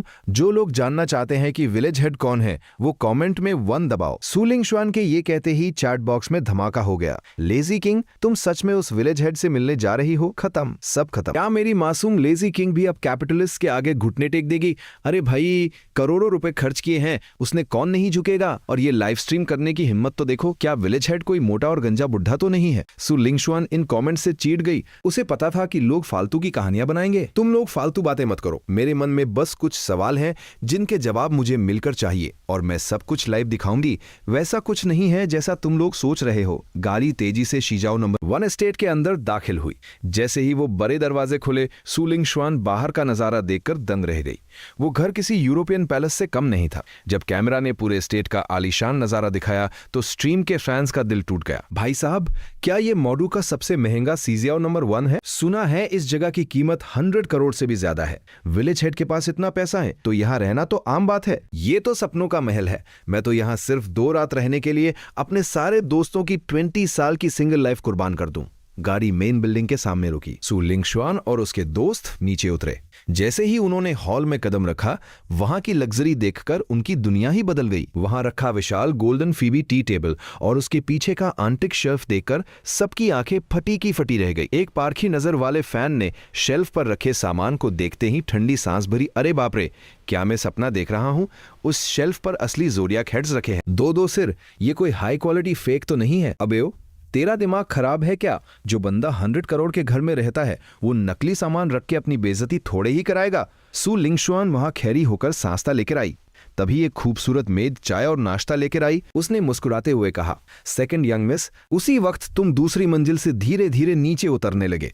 तुम्हारे चेहरे पर एक शरारती मुस्कान थी। तुम अपनी बहन के चेहरे के एक्सप्रेशन देखने के लिए बेताब थे। आहट सुनते ही सु लिंगशुआन ने ऊपर देखा और अगले ही पल वो सोफा से ऐसे उछली जैसे कोई स्प्रिंग हो। उसकी आंखें बाहर आने को थी और वो पागलों की तरह चिल्लाई, भाई तुम यहाँ क्या कर रहे हो? उसने हजारों मुमकिन और नामुमकिन चेहरे सोचे थे, पर यह कभी सपने में भी नहीं सोचा था कि उसका वो विलेज हेड फैन और कोई नहीं बल्कि उसका अपना सगा भाई है। हैरानी, खौफ और जबरदस्त खुशी सब कुछ उसके दिमाग में एक साथ गूंज उठा। स्ट्रीम पर तो मानो तूफान आ गया। रुको, लेजी किंग ने उसे भाई कहा। साला विलेज हेड तो इसका अपना सगा भाई निकला। हम जैसे नल्ले अपनी जेब खाली करके करोड़पति की बहन को गफ्स दे रहे थे। असली जोकर तो हम निकले। पर सु लिंगशुआन के होश तब और उड़ गए जब उसकी सहेलियां चनजीरू और लीमो, जो हमेशा उसके साथ रहती थी, तुम्हें देखते ही एकदम सावधान खड़ी हो गई। मास्टर, इस पल सु लिंगशुआन पूरी तरह सुन पड़ गई। मास्टर, इस पल सु लिंगशुआन पूरी तरह सुन पड़ गई। उसे अब जाके समझ आया कि उसके आसपास के सारे लोग तुम्हारे भेजे हुए थे और सिर्फ वही एक बेवकूफ थी जिसे खबर तक नहीं थी। तुम जोर से हंसे और उसकी तरफ बड़े। हा 02 सरप्राइज कैसा लगा? हैरान रह गई ना? चनजीरू ने बड़ी समझदारी से उसका फोन अपने हाथ में ले लिया। सेकंड यंग मिस, मैं पकड़ लेती हूँ। सु लिंगशुआन अब खुद को रोक नहीं पाई और दौड़कर तुम्हारे गले लग गई। उसकी आंखों में आंसू थे। उसे अब समझ आया कि उसका भाई हमेशा अंधेरे में रहकर उसकी ढाल बना हुआ था। KTV में उसे बचाने वाले वो खूंखार लोग भी तुम्हारे ही भेजे हुए थे। गंदे भाई, ये कैसा सरप्राइज है? तुमने तो मेरी जान ही निकाल दी थी। पर थैंक यू भाई। तुमने प्यार से उसके सिर पर हाथ फेरा, पर तुम्हारी नजरें अचानक बर्फ की तरह ठंडी और जानलेवा हो गईं। तुम्हें पता था कि वो क्या कहना चाह रही है। फिक्र मत कर, जिसने भी तुझे हाथ लगाने की जरूरत की है, मैं उनमें से एक को भी नहीं छोड़ूंगा। फिर तुम वापस मुस्कुराए। चल, आज तेरा बर्थडे है, मैं तुझे एक और बड़ा सरप्राइज दिखाता हूँ। इस वक्त स्ट्रीम के फैंस पूरी तरह बेकाबू हो चुके थे। भाई, ये तो फिल्मों जैसा ट्विस्ट है। कल तक जो लड़ी साधारण थी, आज वो अरबपति राजकुमारी बन गई। राजकुमारी का महल में स्वागत है। भाई, क्या भौकाल है? मुझे तो ये रिच ब्रदर वाला सीन बहुत पसंद आया। ठीक उसी वक्त जियांगचंग से उड़ी एक फ्लाइट के फर्स्ट क्लास में तुम्हारे माँ बाप बादलों को देखकर हैरान परेशान थे। आज सुबह जब तुम्हारा फोन आया तब उन्हें पता चला कि बदोस का वो नेक दिल नया बदोसी भी तुम्हारा ही भेजा हुआ बंदा था। पहले तो वो आने से हिचकिचा रहे थे, पर जब तुमने कहा कि आज 02 का बर्थडे है तो वो छोटे भाई सु लिंगताओ को लेकर तुरंत प्लेन में बैठ गए। बगल की सीट पर बैठा सु लिंगताओ बस यही सोच रहा था कि उसका बड़ा भाई अचानक इतना बड़ा आदमी कैसे बन गया। तुम अपनी बहन को लेकर बमेसन के गराज की तरफ बढ़े। पीछे पीछे चनजीरू कैमरा लेकर चल रही थी। जैसे ही लिफ्ट का दरवाजा खुला, सबकी सांसें थम गईं। वो गराज नहीं बल्कि दुनिया की सबसे महंगी कार्स की एग्जीबिशन लग रही थी। 6 bulletproof Range Rover, ₹2 black knights, Rolls और बीच में खैड़ी 6.5 मीटर लंबी मेबाच पुलमन S 680 किसी भीमकाय दानव जैसी लग रही थी। पर यह तो बस शुरुआत थी। असली धमाका तो अंदर खेड़ी 6 सुपरकार्स थी। फेरारी ला फेरारी का पूरा जोड़ा, बुगाटी, एस्टन मार्टिन वैल्करी, केनिगसेग जेस्को और वो नायाब अपोलो। सु लिंगशुआन का दिमाग पूरी तरह क्रैश हो गया। वो बुत बनकर खड़ी रह गई। उसकी जुबान साथ नहीं दे रही। स्ट्रीम की चैट तो मानो जल उठी। भाई, ये क्या जन्नत है? क्या मैं अंधा हो गया हूँ? वो मेरी सपनों की कार लफेरारी है, वो भी 2-2। विलेज हेड, तुम तो भगवान निकले। ये कार्स का कलेक्शन देखकर तो देश का सबसे अमीर आदमी भी घुटनों पर आ जाए। तुम में अपनी जेबों जेबों में हाथ डाला और बड़ी सादगी से पूछा, जैसे सब्जी खरीद रहे हो, बगुइया बता कौन सी पसंद है, जो भी अच्छी लगे उसे अपनी बर्थडे गिफ्ट समझ कर ले जा। सू लिंगशुआन ने कांपते हाथों से एक सुपरकार की बॉडी को छुआ और उसकी आवाज कांपने लगी। भाई, ये इतनी महंगी कार है, अगर कहीं खरोंच लग गई तो? तुमने बेफिक्री से हाथ हिलाया। खरोंच लग गई तो क्या? कारें चलाने के लिए होती है, थूक गई तो फेंक देंगे, मैं तुझे दूसरी दिला दूंगा, इसमें इतना क्या सोचना, बस कुछ करोड़ों की तो बात है। ये कुछ करोड़ों वाली बात सुनकर फैंस का जी जल गया। भाई, ये कोई इंसान बोल रहा है, हमें भी ऐसा भाई चाहिए। साले अमीर भाई, सुन रहे हो तुम लोग कितना शो ऑफ कर रहा है? भाई, क्या तुम्हारे 1000 स्क्वायर मीटर के एस्टेट में कोई कुत्ता रखने की जगह है? मैं भौंकना भी जानता हूँ और बचा हुआ खाना भी खा लूंगा, बस मुझे दरवाजे पर रख लो। सू लिंगशुआन की नजरें एक बैंगनी रंग की बीस्ट पर टिकी थी। ये कौन सी कार है? तुमने बड़े आराम से समझाया। ये आस्टन मार्टिन वैल्केरी है। ये और वो लाल वाली फेरारी दोनों तेरी है। लगियों पर ये रंग ज्यादा खिलते हैं। अभी 2 दिन यहीं एस्टेट के आसपास इन्हें चला के हाथ साफ कर ले, तब तक सू लिंगताओ भी आ जाएगा। फैंस की जलन अब बर्दाश्त से बाहर थी। ऐसा भाई सबको मिले। वापस गार्डन की घास पर आते ही सू लिंगशुआन ने फोन हाथ में लिया और सीधा कैमरा की तरफ देखकर ऐलान किया, दोस्तों, आज के लिए बस इतना ही। अब तो आपने देख लिया कि विलेज हेड मेरा सगा भाई है, तो अब फालतू बातें बंद करो, बाय बाय। उसने स्ट्रीम बंद कर दी। अब जब कोई बाहरी नहीं था तो उसने अपनी गर्दन टेढ़ी करके तुम्हें घूरना शुरू किया। भाई, अब सच सच बताओ, तुम्हारी अभी ग्रेजुएशन खत्म हुई है, तुम्हारे पास इतना पैसा कहां से आया? तुम्हें पता था वो ये पूछेगी, तुमने बिना पलक झपकाए झूठ बोल दिया। अरे, कुछ दिन पहले समंदर किनारे टहल रहा था, अचानक आसमान से एक सुनहरी रोशनी गिरी और एक सफेद दाढ़ी वाले बुजुर्ग प्रकट हुए। कहने लगे कि वो कुबेर हैं और उन्हें एक ऐसा बंदा चाहिए जो उनका पैसा उड़ा सके। उन्होंने मुझे कुछ अनलिमिटेड ब्लैक कार्ड्स दिए और खुद गायब हो गए। सू लिंगशुआन जोर से हंस पड़ी। वो समझदार थी, उसे पता था कि हर किसी के अपने राज होते हैं, इसलिए उसने ज्यादा सवाल नहीं किए। उसने अचानक तुम्हें गले लगा लिया। भाई, तुम मेरे लिए बहुत अच्छे हो। तुमने उसके छोटे से सिर को सहलाया। पगली, तू मेरी इकलौती बहन है। अगर मैं तुझ पर पैसे नहीं उड़ाऊंगा तो क्या दुनिया पर उड़ाऊंगा, वरना कोई भी लगा तुझे 10 रुपए की चाय पिलाकर बेवकूफ बना ले जाता और पापा मुझे जान से मार देते। दोनों भाई बहन हंसी मजाक कर रहे थे कि तुमने घड़ी देखी। चलो, अब बहुत हुआ, मम्मी पापा और छोटा भाई बस पहुंचने ही वाले होंगे, उन्हें लेने एयरपोर्ट चलना है। सू लिंगशुआन हैरान थी। मम्मी पापा भी आ रहे हैं? तुमने उन्हें कैसे मनाया? तुमने शरारत से कहा तेरे बर्थडे का लालच देकर। अब वो यहाँ आ रहे हैं तो मैं उन्हें वापस जाने ही नहीं दूंगा। उधर दूर लॉन्ग बटलर गाड़ियों का काफिला लेकर पार्टी का सामान और कीमती चीजें लेकर वापस आ रहा था। तभी मोदू के लॉन्गटेंग शिपिंग ग्रुप के हेड ऑफिस में सन्नाटा था। ये वो कंपनी थी जिसका टर्नओवर पिछले साल 2000 करोड़ पार कर गया था और उनके पास सैकड़ों जहाजों का बेड़ा था, पर आज वो ग्लोबल ग्रुप के सामने एक छोटी सी चींटी जैसी लग रही थी। चेयरमैन वैंग टैंग अपने केबिन में बैठा सर पकड़कर सोच रहा था कि आखिर उसके साथ ये डिमेंशनल स्ट्राइक किसने की है। वो समझ ही नहीं पा रहा था कि उसकी बर्बादी की शुरुआत कहां से हुई। सच तो ये था कि लॉन्गटेंग ग्रुप की परफॉर्मेंस गिर रही थी, लेकिन हालत इतनी भी खराब नहीं थी कि कंपनी ही बेचनी पड़ जाए। चेयरमैन वांग टिंग समझ नहीं पा रहे थे कि सामने वाला आखिर उनके पीछे हाथ धोकर क्यों पड़ा है। वो गुस्से में टेबल पर हाथ पटक कर उन्हें बाहर निकल जाने को कहना चाहते थे, लेकिन उस खौफनाक कैपिटल के दबाव के आगे उनके शरीर में इतनी हिम्मत तक नहीं बची थी। खटखट, तभी केबिन का दरवाजा खुला। सेक्रेटरी अपनी हाई हील्स खटखटाते हुए तेजी से अंदर आई। उसका चेहरा सफेद पड़ा हुआ था। वैंग सर, ग्लोबल ग्रुप के आजिया रीजन के हेड आए हैं। वांग तंग ने एक ठंडी आह भरी, जैसे वो पल भर में 10 साल बूढ़े हो गए हों। जो होना है वो तो होकर रहेगा, उन्हें अंदर बुलाओ। कुछ मिनटों बाद ग्लोबल ग्रुप के रिप्रेजेंटेटिव ली चेन अपने 2 आदमियों के साथ बड़े रौब से अंदर दाखिल हुए। वांग तंग ने तुरंत चेहरे पर एक नकली मुस्कान सजाई और आगे बढ़े। ली सर, आपके आने की खबर नहीं थी। ली चेन ने हाथ हिलाकर औपचारिकताएं बीच में ही काट दी और सीधा सोफा पर पसरते हुए मुद्दे पर आए। वांग सर, हमारी शर्तों के बारे में क्या सोचा? आपको 10% डिविडेंड्स का हक मिलेगा और आपकी पोजीशन भी वही रहेगी। आपके पास जो 41% शेयर्स हैं, उन्हें हम 15% प्रीमियम के साथ खरीदने को तैयार हैं। ये ऑफर सच में बहुत लालच भरा था। वांग तंग को अच्छी तरह पता था कि वो खुद 50 पार कर चुके हैं और उनका निकम्मा बेटा इस ग्रुप को संभाल नहीं पाएगा। पुराने शिकारी उसे जिंदा चबा जाएंगे। वांग तंग को हिचकिचाते देख ली चन ने एक और चाल चली। वांग सर, सच तो ये है कि हमारे हेडक्वार्टर ने लॉन्गटन को खरीदने के लिए $200 बिलियन का काश अलग रखा है। हमारा इरादा तो इसे जबरदस्ती टेक ओवर करने का था, पर हमारे मास्टर आपकी इज्जत करते हैं, इसलिए बैठकर बात कर रहे हैं। बेहतर होगा कि आप ये मौका हाथ से न जाने दें। धराम, वांग तंग के दिमाग में जैसे बिजली करकी। $200 बिलियन कैश। साला अगर मैं अपनी पूरी कंपनी भी बेच दूं तब भी ये रकम कम पड़ेगी। ये तो पैसों के दम पर गला घोटने वाली बात थी। बिल्कुल बेरहम उन्होंने हिम्मत जुटाकर आखिरी कोशिश की। ली सर, अगर मैं मान भी जाऊं तो बाकी शेयर होल्डर्स नहीं मानेंगे। उनकी बात पूरी होने से पहले ही ली चेन के पीछे खेरे आदमी ने शेयर ट्रांसफर के कागजात की एक भारी गड्डी मेज पर पटक दी। वांग सर, आप जरूरत से ज्यादा फिक्र कर रहे हैं। आपके शेयर्स और मार्केट में मौजूद 10% के अलावा बाकी 49% शेयर्स हम पहले ही खरीद चुके हैं।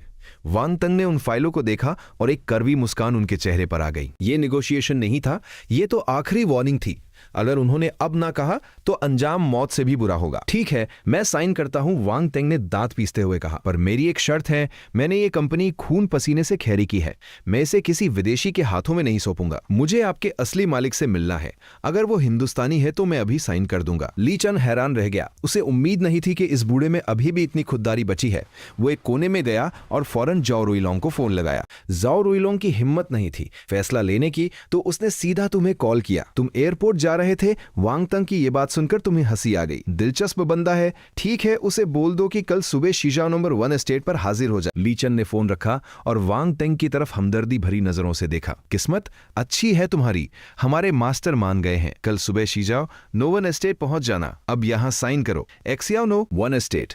वांग तेंग के दिल में उथल पुथल मच गई, पर उसने कुछ पूछने की हिम्मत नहीं की और कांपते हाथों से साइन कर दिए। निकलते वक्त ली चन ने उसके कंधे पर हाथ रखा और एक गहरी बात कही। वांग सर, हमारे मास्टर से मिलना कोई मामूली बात नहीं है। अपने अच्छे नसीब का शुक्रिया अदा करो। उधर तुम अपने मम्मी पापा और भाई सुलिंगताओ को लेकर अपने शाही विला पहुंच चुके थे। जैसे ही वो गादवी से उतरे, उस महल जैसे एस्टेट को देखकर उनके जबरे गिर पड़े। मम्मी ली जाओ ने जब उस अंतहीन फैली हुई जमीन को देखा तो उनका दिल बैठ गया। हे भगवान, इतनी बारी जमीन खाली पड़ी है, इसमें तो कितनी सारी गोभी और प्याज उगाए जा सकते थे। ये सुनकर तुम्हारा सिर चकरा गया। मम्मी का ये किसान वाला अंदाज बदलना थोड़ा मुश्किल होने वाला था। सु लिंगताओ ने अपनी आंखें मलते हुए दूर लगे एक अजीब से पैर की तरफ इशारा किया। भाई, मैं सपना तो नहीं देख रहा। क्या वो सच में कीमती ईन के पाइन है? इसकी कीमत क्या होगी? आउच दीदी, आपने मुझे चिकोटी क्यों काटी? सु लिंगताओ छे। सु लिंगशुआन ने अपनी आंखें घुमाई। तू ही तो जानना चाहता था कि सपना है या हकीकत। बस तेरी मदद कर दी। सबने मिलकर शानदार डिनर किया। तुमने फिर से वही कुबेर और पैसे उड़ाने वाली कहानी सबको सुनाई।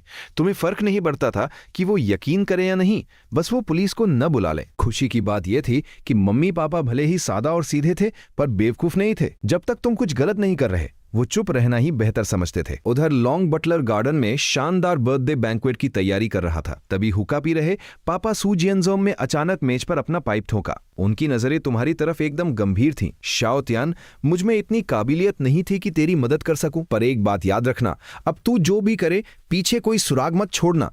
समझ गया? दंग रह गए। तुमने कभी नहीं सोचा था कि तुम्हारे सीधे सादे पापा के अंदर भी इतना सख्त पहलू छुपा है। तुमने पापा की उस सुराग मत छोड़ना वाली बात का मतलब गहराई से समझा। इसका मतलब साफ था कि दुश्मन की जड़ें ही काट देना ताकि कोई पलट कर न देख सके। पापा मम्मी, अब आप उस पुराने गांव वापस नहीं जाएंगे। इसी 1 करोड़ के विला में आराम से रहिए। कुछ दिनों बाद मैं एक प्राइवेट जेट अरेंज कर दूंगा। आप पूरे देश की सैर करना। सू जियनजोंग की आंखों में चमक आ गई। आधी जिंदगी गरीबी में काट दी, अब बेटे के पास पावर है तो गांव में मिट्टी क्यों फांके। उन्होंने मम्मी का हाथ पकड़ा और बोले, सुनो जी, हमने अपनी पूरी जिंदगी में कभी हनीमून नहीं मनाया। ये सब काम बेटे पर छोड़ो और चलो हम अपनी दुनिया जीते हैं। मम्मी शर्म से लाल हो गईं और उन्हें डांटने लगी। तुम अपनी हंसी रोकते हुए सु लिंगताओ और सु लिंगशुआन को लेकर वहां से खिसक लिए। जैसे ही गैराज का दरवाजा खुला, सु लिंगताओ की नजरें उन सुपरकार्स की कतार पर ऐसी टिकी कि उसकी लार टपकने लगी। तुमने उन फौलादी मशीनों की तरफ ऐसे इशारा किया जैसे बाजार में आलू प्याज खरीद रहे हो। जो भी पसंद है 2 कारें चुन ले। जब तू कॉलेज वापस जाएगा मैं सीधा कार्गो से उन्हें वहां भेज दूंगा। सु लिंगताओ पहले तो खुश हुआ, फिर उसका चेहरा लटक गया। भाई, मेरे पास तो ड्राइविंग लाइसेंस ही नहीं है। तुमने अपनी आंखें घुमाई। इतनी सी बात? लाइसेंस तो मैंने पहले ही पैसे देकर बनवा लिया है, कल तक तेरे हाथ में होगा। तू अगर तांक भी चलाना चाहे तो तेरा भाई तेरे लिए रास्ता बनवा देगा। सु लिंगताओ की आंखों में आंसू आ गए। उसने तुरंत एक सफेद कोनिग्सेक जेस्को और एक अपोलो आईए चुन ली। तुम उसे एस्टेट में घूमते हुए देख रहे थे और समझ रहे थे कि इस बेचारे पर पढ़ाई का कितना बोझ था। वो इतना डरा हुआ था कि जिस लड़की को वो पसंद करता था उसे भी उसने आई एम सॉरी कह दिया, क्योंकि उसे लगता था कि वो उसके लायक नहीं है। तुम्हारे जासूसों ने पहले ही सब पता लगा लिया था। पगले भाई, तुझे क्या पता कि अब हमारे पास सिर्फ पैसा ही पैसा है। तुम्हें लगा कि इसे एक तगड़ा रिच किड वाला मेकओवर देना पड़ेगा। रात होते ही वो 2000 स्क्वायर मीटर का गार्डन किसी जन्नत जैसा लगने लगा। बारी बेरी मेजों पर दुनिया के बेहतरीन लजीज पकवान सजे थे। चारों तरफ फूलों की खुशबू और डिजाइनर यूनिफॉर्म्स में तैयार मेड्स की कतारें खड़ी थी। जैसे ही तुम परिवार के साथ वहां पहुंचे, लॉन्ग बटलर के एक इशारे पर बॉडीगार्ड्स ने आतिशबाजी शुरू कर दी। धाएं धाएं उन धमाकों और रोशनी ने मोदू के आधे आसमान को जगमगा दिया। सू लिंगशुआन ये सब देखकर इतनी इमोशनल हो गई कि उसकी आंखों से आंसू छलक आए। तभी सारी मेड्स एक साथ 90 डिग्री झुकी और उनकी आवाज आसमान तक गूंजी। सेकेंड यंग मिस, जन्मदिन मुबारक हो। ऐसा मंजर तो आम आदमी सपने में भी नहीं देख सकता। तुम वाइन का गिलास थामे अपने परिवार की खुशी देख रहे थे, पर तुम्हारी आंखों में अचानक एक चमक आई। बहन का बर्थडे खत्म हुआ, अब कल उन कुत्तों की बारी है जिन्होंने उसे परेशान किया था। उन्हें सदकों पर भीख मंगवाने का वक्त आ गया है। बैंक्वेट खत्म हुआ, तुमने एक झटपट शावर लिया और अपने भाई सू लिंगताओ के कमरे में घुस गए।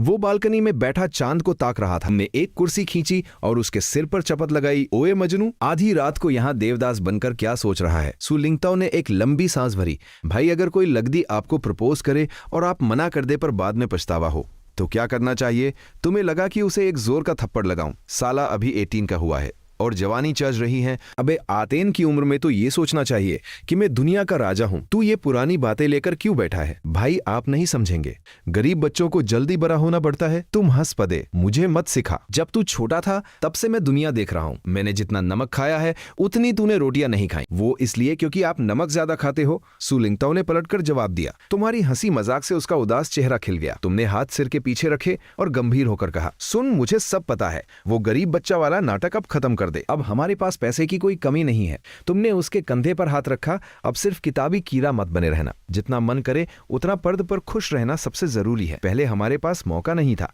पर अब तू और 02 इस दुनिया के VIP हो। जैसा चाहो वैसा जियो, बस दिमाग ठिकाने पर रखना। तुमने एक शरारती मुस्कान के साथ कहा। और वो लगी जिसने तुझे प्रपोज किया था, मैंने उसका सारा बैकग्राउंड चेक करवा लिया है। लगी अच्छी है और दिखने में भी परी है। अब से उसके साथ बाहर घूमने जाया कर। हर वक्त किताबों में घुसे रहने से बीवी नहीं मिलती। तुम खड़े हुए और उसके कंधे थपथपाए। याद रख, बाहर तेरी पहचान हमारे खानदान की इज्जत है। हम किसी से फालतू नहीं उलझते, पर अगर कोई हमारे सिर पर चढ़ने की कोशिश करे तो उसे कुचल देना। बाकी मैं संभाल लूंगा। चल अब सो जा, कल तुझे सुपरकार चलानी है। तुम अपने कमरे की तरफ चल दिए, जबकि सू लिंगताओ हैरान खड़ा था। साला, भाई को मेरे प्रपोज होने की बात कैसे पता चली? अगली सुबह तुमने 3 चमचमाती सुपरकार्स विला के बाहर असफल रोड पर खड़ी करवा दी। लॉन्ग बटलर और बॉडीगार्ड्स कतार में खड़े थे। पूरा भौकाल टाइट था। तुम खुद सू लिंगताओ और सू लिंगशुआन को उन पैसा खाने वाली मशीनों को चलाने का तरीका समझाने लगे। तुम्हें भी ज्यादा नहीं पता था, पर बड़े भाई का रुतबा तो दिखाना ही था। आधे घंटे बाद वो दोनों धीरे धीरे सड़क पर गाड़ियां दौड़ाने लगे। तभी दूर से एक काली कार आकर लॉन्ग बटलर के पास रुकी।